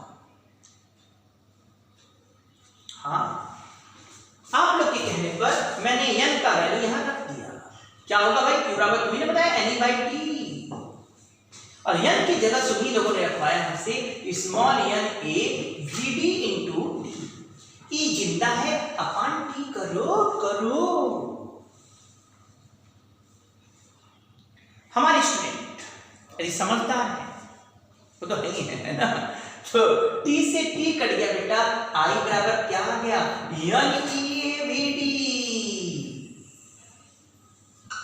Very very important formula, कई जगह लिखता है फ्री इलेक्ट्रॉन गैस मॉडल से करंट को डिराइव करो, बल्कि 12th वालों के लिए तो बड़ा जबरदस्त इंपॉर्टेंट। हम तो कंपटीशन पढ़ाए तो बड़े फ्लो में चलते चलाते हैं प्रिपरेशन के हिसाब से, लेकिन 12th वालों में डिराइवेशन इंपॉर्टेंट है। इसको कहते हैं बेटा फ्री इलेक्ट्रॉन गैस मॉडल। कौन सा मॉडल है, फ्री इलेक्ट्रॉन गैस मॉडल से हमने करंट को डिराइव कर दिया। तो आई बराबर क्या हो गया, जल्दी से बताइए, NeVD। लिखने आता है तो लिख डालो, आई बराबर NeVD।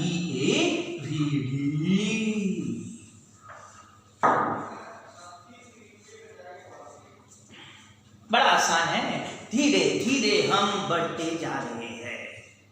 कुछ कुछ आप लोगों को समझ में आ रहा है, हम एक के बाद एक टर्म लेते जा रहे हैं। आई बराबर हो गया NeVD।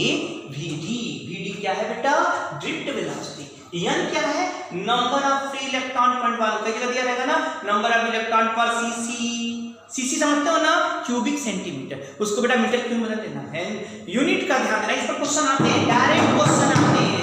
ए क्या है, क्रॉस सेक्शन एरिया, VD क्या है? Drift velocity, small n number of free electron point वालों आयन करंट, कई जगह I N E A दे देगा, VD पूछ देगा। जबरदस्त जबरदस्त जबरदस्त इंपॉर्टेंट है, ठीक है ना। और इस पर क्वेश्चंस बनते हैं, छोटे क्वेश्चन बनते हैं एकदम बच्चों वाले, लेकिन इस फॉर्मूले पर भी क्वेश्चन आता है। क्या है फॉर्मूला? I बराबर यानी ये भी कुछ आया वाया। हाँ, एक टर्म और है जिसका नाम है करंट डेंसिटी। क्या नाम है? क्या नाम है? Current density. करंट डेंसिटी को वैसे हम लोग को कहना हो तो लोग कहते हैं ऐसे है, J बराबर I/A, लेकिन ये कौन सा? करंट के फ्लो के नॉर्मल। करंट ऐसे जा रहा है ना, मान लीजिए करंट ऐसे जा रहा है ना, अरे भाई इलेक्ट्रॉन इधर जाएगा, करंट उसके अपोजिट जाएगा ना, इलेक्ट्रॉन तो लो से हाई, करंट ऐसे जा रहा है, करंट ऐसे जा रहा है ना। ये जो क्रॉस सेक्शन एरिया है, ये क्रॉस सेक्शन एरिया, तो जो क्रॉस सेक्शन एरिया इसमें लिया जाता है वो करंट के फ्लो के क्या नॉर्मल लिया है, करंट से क्या ये क्रॉस। ऐसा जानबूझ के बोल रहे हैं, क्योंकि कोई कदे नहीं भाई एंड जो उसका ऐसे बना दिया नहीं होता पिक्चर में, अरे कई जगह फिगर ऐसे बना दिया, ये एरिया के ऊपर करंट ऐसे जा रहा है, करंट ऐसे जा रहा है, करंट ऐसे जा रहा है, तो हम कौन सा एरिया लेंगे सर? ये वाला एरिया नहीं लेंगे, हम एरिया का कंपोनेंट तोड़ेंगे इधर की तरफ। ये एरिया वेक्टर है बेटा, ये एंगल थीटा होता है जानते हो नॉर्मल इसके, तो इधर तोड़ेंगे क्या आएगा? a cos थीटा, और ये क्रॉस ये एरिया जो है वो देखोगे, अब इसका इस वाले का सेक्शन है, ये एरिया ये वाला एरिया, और ये एरिया a cos थीटा होगा। कि एरिया इधर है वेक्टर, थीटा है, तो इसका a cos थीटा है। याद है सरफेस एरिया का डायरेक्शन हमेशा सरफेस के नॉर्मल होता है, तो एरिया डायरेक्शन ये है। तो इसलिए जब भी हम करंट में जो ए लेते हैं वो नॉर्मल होता है, a cos थीटा होता है। इसलिए कुछ लोग इसको डिफाइन ऐसे करते हैं, कुछ लोग इसको डिफाइन ऐसे करते हैं कि भाई I बराबर लिखना है, इसको वेक्टर में दिखाया जाता है, I बराबर J डॉट ds। अरे वाह, एक बात बताना भूल गए, J जो करंट डेंसिटी उसको वेक्टर क्वांटिटी माना गया है, करंट को स्केलर, लेकिन करंट डेंसिटी वेक्टर क्वांटिटी, और इसका डायरेक्शन वही है, हाई से लो पोटेंशियल। इसका मतलब जो हम लोग समझ में आ रहा है बात ना। अब ये देखो, यही I हो गया, अब ds पे जानते हो सर पे, तो इसको कहते हैं J ds cos थीटा, ये करंट डेंसिटी। अब बड़े अच्छे से हम कर सकते हैं, यदि हम लोग कह दें J सब जगह सेम है तो J इंटीग्रेशन के बाहर हो जाएगा, ds cos थीटा। यदि हम ds cos थीटा में थीटा 0 मान लें, ऐसा है तो थीटा 0 ही हो जाएगा, नॉर्मल है, और करंट भी इधर ही है। तो ऐसे केस में J ds हो जाएगा, cos 0 1 हो जाएगा, है ना, और यहां से अरे भाई J द्वारा यहाँ J इंटू ए हो जाएगा। लेकिन ए ध्यान दीजिएगा, जब हम लिखे I बराबर J ए, या ये कह दे J बराबर I बाई ए, तो ये कौन सा एरिया है? करंट के फ्लो के नॉर्मल, करंट ऐसे फ्लो करा तो नॉर्मल एरिया। यदि एंगल पर है बेटा ऐसे है तो एरिया ऐसे दिखा रहा है, ये एरिया ऐसे डायरेक्शन है, तो ये एंगल देखकर एक cos थीटा समझ आया? हाँ, समझना तो पड़ेगा। इसका मतलब यहाँ J बराबर क्या लिखा जाएगा? J बराबर लिख दिया जाएगा I बाई ए। अरे वाह, यहाँ I था, A भी है, तो J बराबर क्या लिख देंगे? J बराबर I बाई ए, कट जाएगा NEVD, current density. Current density J बराबर NEVD, करंट डेंसिटी J बराबर NEVD, या number of free electron per unit volume, E electronic charge, VD drift velocity.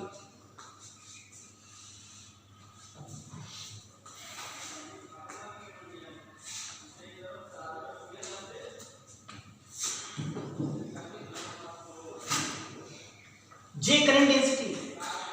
एक बड़ा मजेदार बात आया कि यदि किसी सेक्शन में बात करें, मतलब ये जो डिराइवेशन है ये एक पर्टिकुलर सेक्शन पर बैठ के बात की ना, ए पर कितना करंट फ्लो करेगा इससे, तो देख रहे हैं इसमें जो करंट फ्लो करेगा वो किस पर डिपेंड कर रहा है? क्रॉस सेक्शन एरिया पर। यदि इसमें एक बड़ा सेक्शन है और इसमें छोटा सेक्शन ले लेंगे तो कहेंगे इसमें इससे जाने वाला करंट क्या हो जाएगा, कम, और इसमें जाने वाला करंट ज्यादा। मतलब इसमें एरिया बढ़ेगा और होना भी चाहिए, तो छोटा लोगे तो कम ही नहीं, तो पूरा जा रहा है। इस एरिया में कितना करंट फ्लो करेगा, कुछ उसके अंदर, बड़े एरिया में छोटा एरिया लेंगे, कहेंगे इस बड़े एरिया में छोटा एरिया लिया और इसमें कितना करंट फ्लो कर रहा है, तो कहेंगे इसमें तो कम ना चार्ज गया, कम ना चार्ज गया, तो कहेंगे इसमें rate of flow of charge कम है, rate of flow of charge कम है, इसमें rate of flow of charge कम है, तो इसमें भाई करंट कम है। जैसे जैसे एरिया बढ़ेगा करंट बढ़ेगा। इसका मतलब एक पर्टिकुलर सेक्शन में छोटा एरिया तो करंट कम लगाते थे ना हम लोग, कई क्वेश्चन मैग्नेट्रॉन में लगाते थे। क्या होता है बेटा, पूरे में करंट, देखो आई प्रोपोर्शनल टू ए है, इसीलिए कहते रहे पूरे में आई करंट, तो इतने में कितना करंट, तो क्या करते रहे आई बाई ए इंटू ये वाला एरिया से मल्टीप्लाई कर दो, करंट निकल। तो मतलब एक पर्टिकुलर सेक्शन में यदि एरिया बड़ा करते जाए तो करंट का वैल्यू बढ़ता जाएगा, आई प्रोपोर्शनल टू। लेकिन हाँ, करंट डेंसिटी एक पर्टिकुलर सेक्शन पर फिक्स रहेगा, वो एरिया पर डिपेंड नहीं करता। मतलब इस एरिया में कहीं भी निकालोगे तो हर जगह, इस सेक्शन में हर जगह करंट डेंसिटी क्या रहेगा, सेम रहेगा। एक गिवन सेक्शन के हर पॉइंट पर, चाहे छोटा एरिया लो, चाहे बड़ा एरिया लो, चाहे उससे बड़ा area low, current density same रहेगा। मतलब इस सेक्शन में करंट डेंसिटी हर जगह, हाँ करंट एरिया बढ़ती जाएगा इस सेक्शन में तो करंट बढ़ता जाएगा। एक पर्टिकुलर सेक्शन की बात कर रहे हैं ना, घबराइए नहीं, थ्योरेटिकल बात करेंगे हम कुछ देर। हाँ कुछ आया वाया, ये सब पढ़े थे ना, कहाँ पढ़े थे ना, आ जाइए। अब ये तो आया बेटा करंट की बात हो गई और यही करंट लिख दिया और तुम लोगों ने कहा यहाँ करंट डेंसिटी। एक और अच्छी बात समझ में आया, एक पर्टिकुलर सेक्शन में देखें तो छोटा एरिया उस सेक्शन के अंदर लोगे तो करंट कम, एरिया बढ़ेगा तो करंट बढ़ेगा उस पर्टिकुलर सेक्शन में। लेकिन उस पर्टिकुलर सेक्शन के हर पॉइंट पर करंट डेंसिटी क्या रहेगा, सेम रहेगा, वो एरिया पर डिपेंड नहीं किया। उस सेक्शन के छोटा एरिया लो चाहे बड़ा एरिया, उस पर डिपेंड नहीं किया। ये हो गया करंट डेंसिटी। जब इतना पढ़ा तो एक टर्म और चिल्ला चिल्ला के आता है, उसका नाम है कंडक्टिविटी। क्या नाम है बेटा, कंडक्टिविटी। सिग्मा इक्वल टू, मैंने कहा था ना फॉर्मूला का बौछार, धीरे धीरे देखो ना, बौछार ही देखो, पढ़ते चलने हैं। कंडक्टिविटी जिसको हम किसे दिखा रहे हैं बेटा, सिग्मा से। क्या होता है कंडक्टिविटी, सिग्मा कहते sigma equal to J by E, current density upon electric. ध्यान दीजिएगा बेटा, ये पर्टिकुलर पोर्शन जल्दी इधर उधर हो जाता है, पूरा नहीं मिलता है, इसलिए इसको ध्यान देके पढ़िएगा। क्वेश्चन आ जाते हैं, छोटे छोटे क्वेश्चन आते हैं, है ना। तो ध्यान दीजिएगा, conductivity sigma equal to J by E, current density by electric field कर दीजिए तो कंडक्टिविटी निकल के आ जाएगा। जबकि बता दें आपको, ये कंडक्टिविटी मटेरियल का कैरेक्टरिस्टिक प्रॉपर्टी, ये मटेरियल की प्रॉपर्टी नहीं है, इसके साथ कई चीज पर डिपेंड भी करता है। ये जो है ध्यान दे रहे होंगे, इलेक्ट्रिक फील्ड है, तो जो बाहर से अप्लाई कर रहे हैं, तो कंडक्टिविटी जो है वो जे बाई ई को कहते हैं। तो कहीं भी तुम्हें कंडक्टिविटी निकालना होगा, सिग्मा निकालना होगा, तो जे बाई ई कर दो, कंडक्टिविटी निकल के आ जाएगा।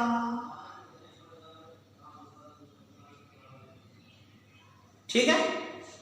अब यहां जे का वैल्यू क्या लिखा जाएगा, N E V D.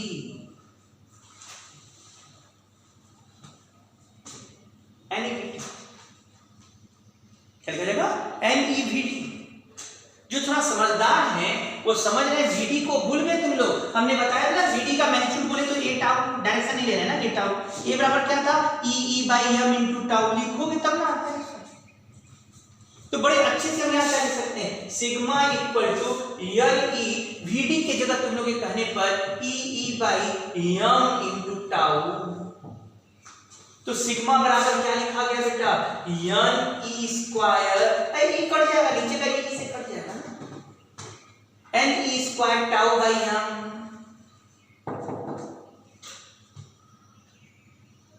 Sigma equal to क्या आ गया बेटा, आपको पहले समझ से जाना, ये जे था, एक और फॉर्मूला बगल में, sigma equal to J by ई।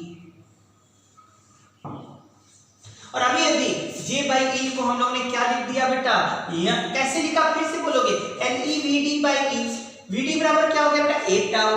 ए बराबर क्या हो गया, F बाई एम। एफ हो गया E by M into tau. E cut गया, N E square tau by M.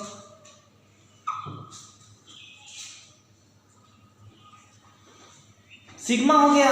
वास्तव में करंट डेंसिटी क्या बेटा, करंट डेंसिटी किसी सेक्शन पर देख करे सॉरी करंट डेंसिटी नहीं, कंडक्टिविटी, किसी भी मटेरियल की कंडक्टिविटी देखना है तो किसी सेक्शन पर देख लो, सेक्शन पर करंट डेंसिटी क्या है और उस सेक्शन पर इलेक्ट्रिक फील्ड क्या है।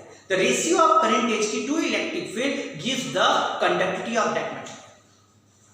अब वो जब निकाला तो J बाई ई आ गया LEVD बाई ई। निसंदेह बेटा यहाँ पर VD का वैल्यू मैंने रखा, सॉल्व किया तो ये निकलता।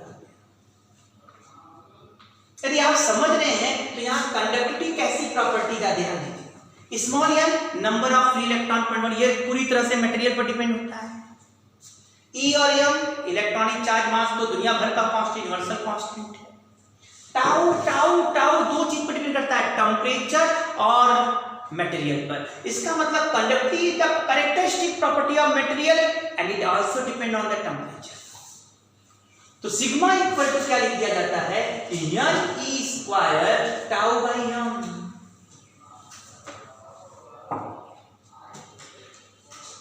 यही एक बार और लिखा जाता है भाई, थोड़ा और ध्यान देना, जो हमने अभी अभी तुम लोग से बात किया था, लॉर्ड ऑफ सी जगह सब लोग आ जाओ। क्या कहे थे यहाँ, सिग्मा बराबर जे बाई ई। जे बराबर क्या लिखा था, N E VD by E था, और मोबिलिटी म्यू बराबर VD बाई ई। तो VD की जगह आपको क्या लिखना चाहिए, VD की जगह म्यू इंटू ई लिख देना चाहिए। ई कट गया, सिग्मा बराबर क्या आ गया, एन ई इंटू म्यू।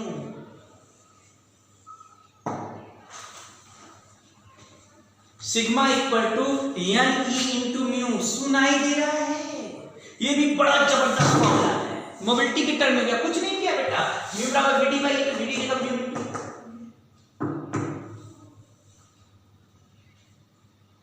ये मोबिलिटी को हमने टेम्परेचर टर्म में लिखा था, नहीं कुछ भी वही चीज आ जाएगा बेटा। इसको भी तो लिखा था, VD बराबर 8 टाउ, कटाना तो क्या था, E टाउ बाई एम आया था, भूल गए क्या मोबिलिटी। ये भी तो बताया था मोबिलिटी क्या होता है, E टाउ बाई एम। वहां रखो ना E टाउ बाई एम, वही वाला बात आ जाएगा। आप ध्यान दो बड़ा अच्छे से, सब कुछ सब चीज हम एक साथ फिर ले रहे हैं, सब चीज ले रहे हैं। सिग्मा म्यू की जगह भी रख दो तो यानी कि म्यू की जगह E टाउ बाई एम बन, तो वही आता है, यानी E square tau by M.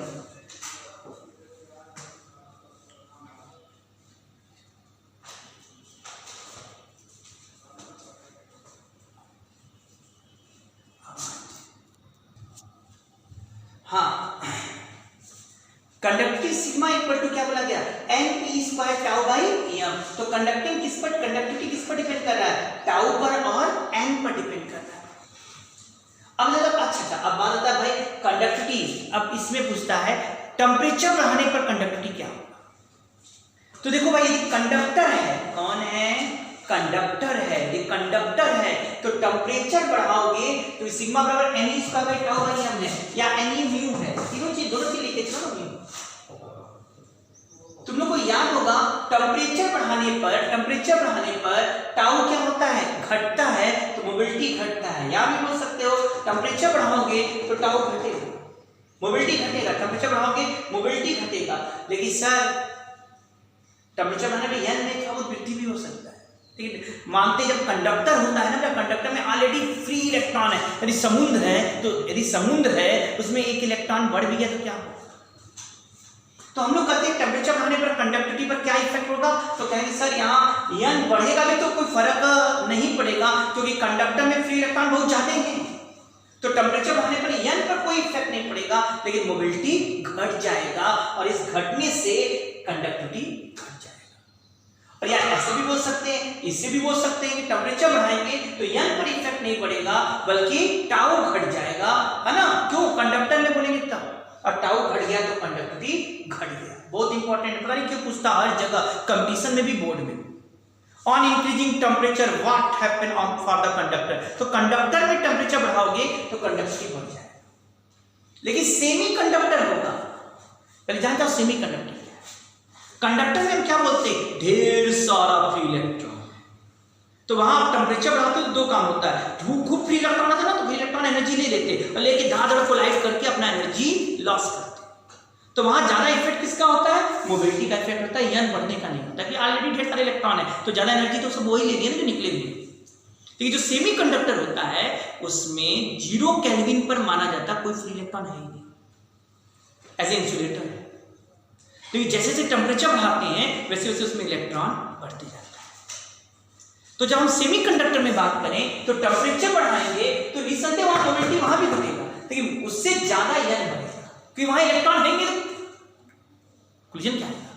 तो उसमें मोबिलिटी घटता है, कोलिजन सही बात है, लेकिन उसमें यन का इफेक्ट ज्यादा होता है, इसलिए यन बढ़ जाने के कारण कंडक्टिविटी बढ़ जाता है।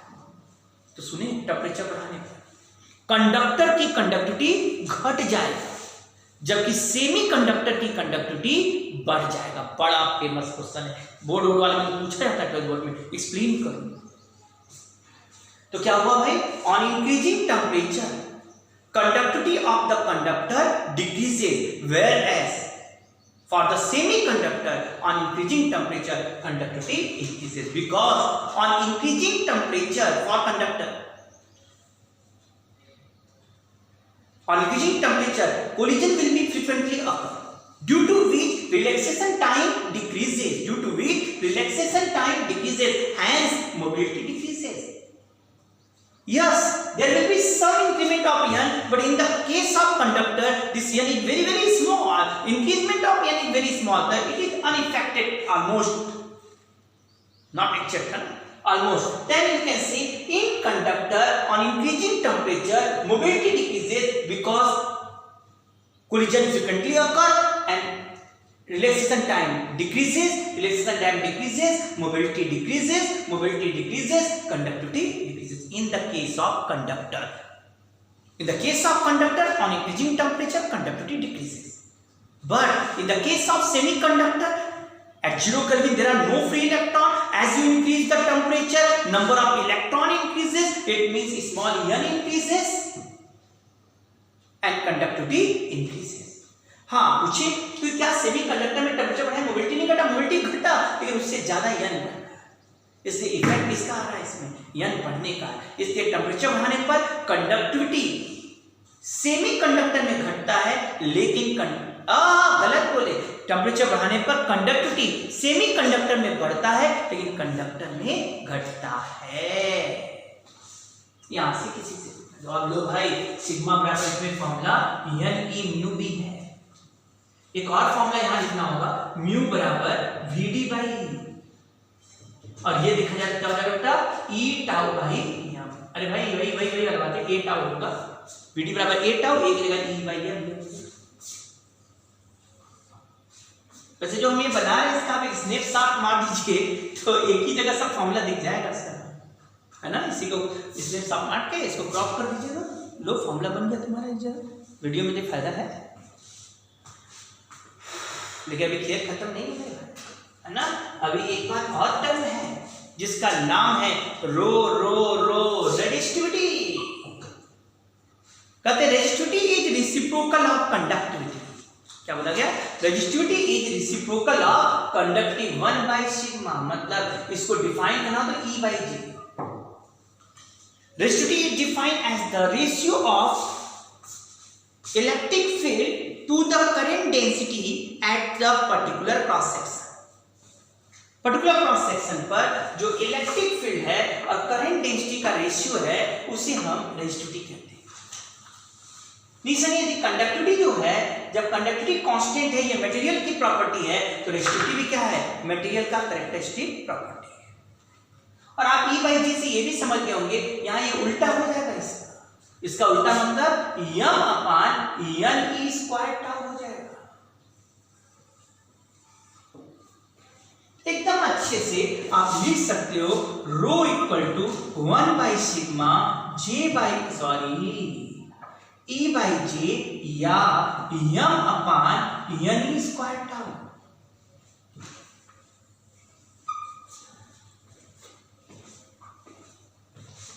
अब रेजिस्टिविटी कंडक्टिविटी का उल्टा है। रेजिस्टिविटी कंडक्टिविटी का उल्टा है। तो एक बात और कंफर्म हो गया, रेजिस्टिविटी कंडक्टिविटी का उल्टा है। तो एक बात और कंफर्म कि टेम्परेचर बढ़ाएंगे यदि कंडक्टर का तो कंडक्टिविटी घटेगा लेकिन रेजिस्टिविटी बढ़ेगा। On increasing temperature of conductor conductivity decreases, resistivity increases. But on increasing the temperature of semiconductor,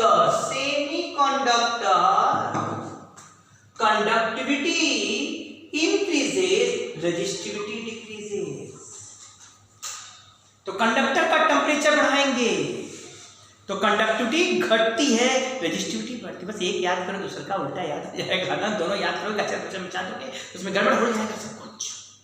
तो ऐसे करना, एक दिमाग रखो। दूसरा रीजन तुम्हें बता चुकी है ना कि जैसे सिग्मा बराबर एन ई म्यू है, तो सर जब सेमीकंडक्टर में म्यू कम होता है लेकिन एन ज्यादा बढ़ जाता है, इसलिए सेमीकंडक्टर टेम्परेचर बराबर कंडक्टिविटी बढ़ जाता है, कंडक्टिविटी बढ़ जाता है तो रेजिस्टिविटी घट जाता है। जबकि कंडक्टर के केस में एन पर बहुत इफेक्ट नहीं पड़ता है, लेकिन म्यू जो है वो तेजी से टेम्परेचर के साथ घट जाता है, इसलिए वहां पर कंडक्टिविटी घट जाता है कंडक्टर के साथ। तो ये था बात, सब अच्छे से मैंने resistivity, conductivity, current density, mobility, current इतना बात कर दिया। अभी घबराइए नहीं, थोड़ा एक कमाल दिखाते हैं। ये दिखाई दे रहा है क्या? ये दिखाई दे रहा है, ये दिखाई दे रहा है क्या? अच्छा दिखता है क्या? ठीक ठीक, क्या दिखता है? I बराबर N E A V D. क्या है? I equal to N E A V D. V D बराबर क्या है? वी डी बराबर तुम लोग भूल गए, कई बार बात कर चुके। अभी तुम लोगों ने हमें बताया था, क्या समझ में आ रहा है कि नहीं? वी डी बराबर ए टाउ। देख लो पीछे पलट के, वीडी का भी लिख दे क्या? यहाँ लिख ही देते ना, वीडी का भी फॉर्मूला ए टाउ, मान लिखते नीचे लिख देते ना, याद है। वीडी बराबर ए टाउ, ए बराबर e by M into tau. तो यहाँ ए की जगह क्या लिखेंगे हमारे स्टूडेंट? E by M. अब आई बराबर क्या लिखा है? देखो एन ई स्क्वायर, दिखाई दे रहा होगा। टाउ, ये सब मटेरियल कांस्टेंट वाला चीज एक साथ लिख लिया आपने, है ना। N E square tau by M, कहीं है क्या? हाँ है। क्या हो गया?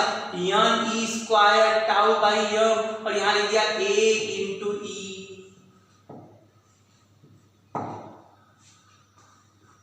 ये तुम लोग को भूल गया क्या? जब मैंने कहा था ऐसा कंडक्टर बनाए हैं और यहां पोटेंशियल डिफरेंस दिया जाए V और ये लेंथ L है, तो E का वैल्यू V बाई L हो जाएगा। याद बात है? E का वैल्यू V बाई L हो जाएगा। तो E की जगह तुम लोग कहते तो रख देते हैं हम V बाई L।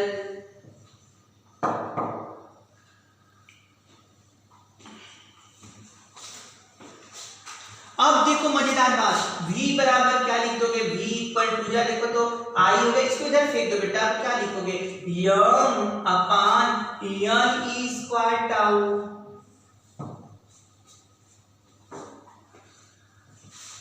यम क्या गया? m अपान एन ई स्क्वायर टाउ दिख रहा होगा, इधर फेंक दिया हमने ना भाई, है ना। और ऊपर क्या जाएगा? L by A।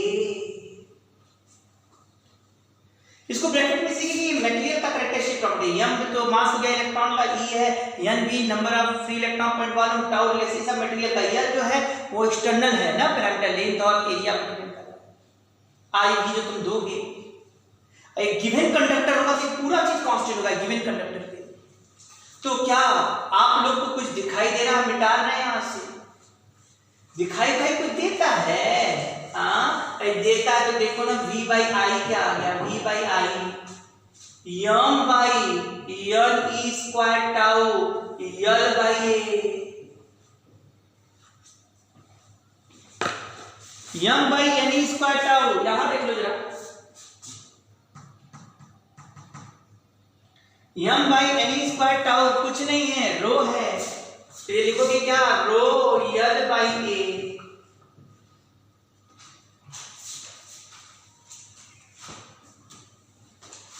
आप भूल रहे हैं एक गिवन मटेरियल यदि है, मटेरियल फिक्स गिवन है, फिजिकल डायमेंशन चेंज नहीं कर रहे हैं और उसके क्रॉस वोल्टेज दे दिए हैं, उसके क्रॉस वोल्टेज दे दिए हैं, तो एल भी कांस्टेंट रहेगा ना, लेंथ भी फिक्स रहेगा, एरिया भी फिक्स रहेगा। रेजिस्टिविटी तो मटेरियल का प्रॉपर्टी है। तो क्या v यदि बदलते जाएंगे तो I बदलेगा कि नहीं, v बाई आई कांस्टेंट रहेगा कि नहीं? इस कांस्टेंट को क्या कहते हैं बेटा? रेजिस्टेंस। और यही है ओम्स लॉ। ये देखिए हम लोगों ने फ्री इलेक्ट्रॉन गैस मॉडल से I बराबर NeVd निकाला, Vd का वैल्यू पुट किया यहां बेटा, और इलेक्ट्रिक फील्ड का वैल्यू पुट किया और बड़े आराम से निकाल लिया v बाई आई कांस्टेंट होगा।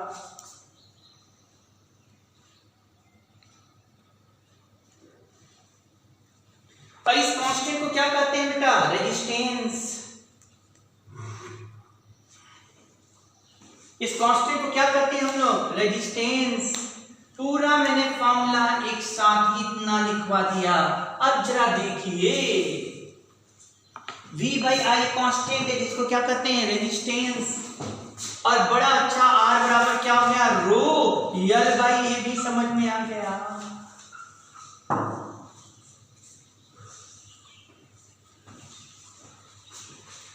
इसका मतलब है ओम्स लॉ क्या था? v प्रोपोर्शनल टू i, यही था ना बेटा? तो ये तो कांस्टेंट है v प्रोपोर्शनल टू i। अब ओम्स लॉ पूरा बोल दो लैंग्वेज में।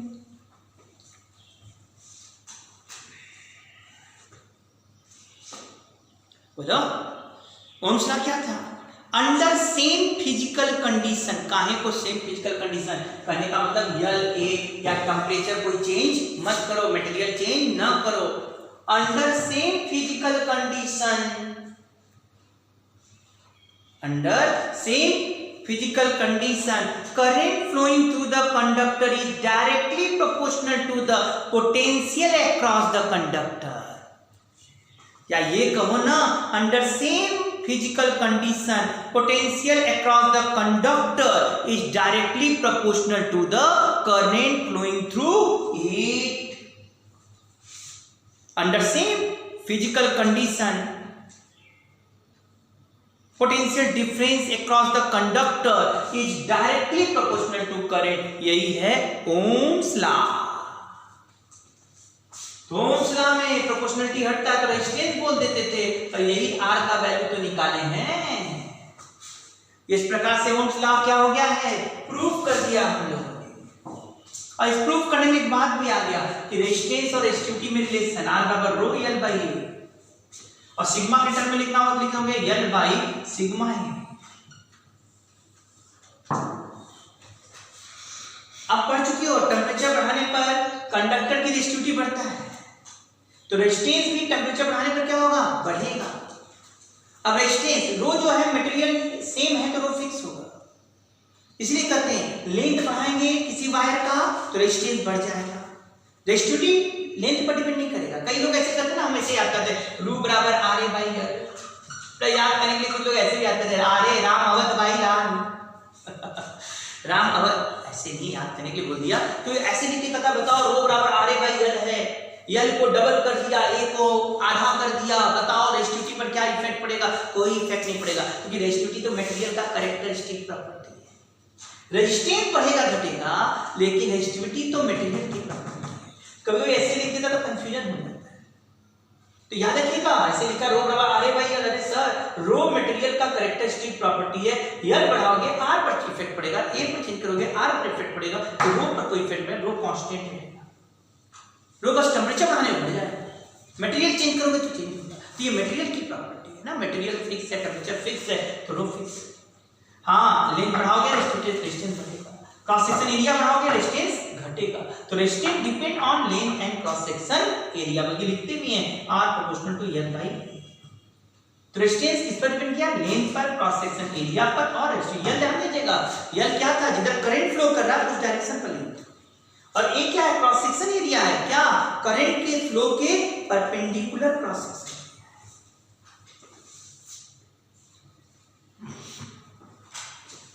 अगले टर्न हम इस पर काफी क्वेश्चंस लगाएंगे, एक अड्डा है क्वेश्चन बनाने का, तो इस अगले टर्न इस पर क्वेश्चन लगाने का अड्डा शुरू हो जाएगा। आज इसीलिए तेजी से हमने काफी फॉर्मूला खींच दिया है। क्या आया कि नहीं? कुछ आया या पढ़े उड़े थे सर? हाँ, सब पढ़ा डाला हमने ना। हमने ओम्स लॉ भी बन गया ना बेटा, और साथ में एक जबरदस्त फॉर्मूला आ गया रेजिस्टेंस और रेजिस्टिविटी में रिलेशन। आगे अगर रो या नहीं एक हो गया। यह लेंथ है, रेजिस्टिविटी टेम्परेचर पर डिपेंड करता है, मटेरियल पर डिपेंड करता है, लेकिन लेंथ और क्रॉस सेक्शन एरिया पर डिपेंड नहीं करता। यदि मटेरियल सेम है तो लेंथ और एरिया बदलने पर रेजिस्टिविटी चेंज नहीं होगा, हाँ रेजिस्टेंस चेंज होगा। कुछ आया? ठीक है, तो आज हम ओम्स लॉ की बात हो गया ना, याद होगा ओम्स लॉ क्या है? Under same physical condition potential difference across the conductor is directly proportional to the current flowing through it. Temperature बढ़ाने पर क्या इफेक्ट पड़ेगा? रेजिस्टेंस पर सर।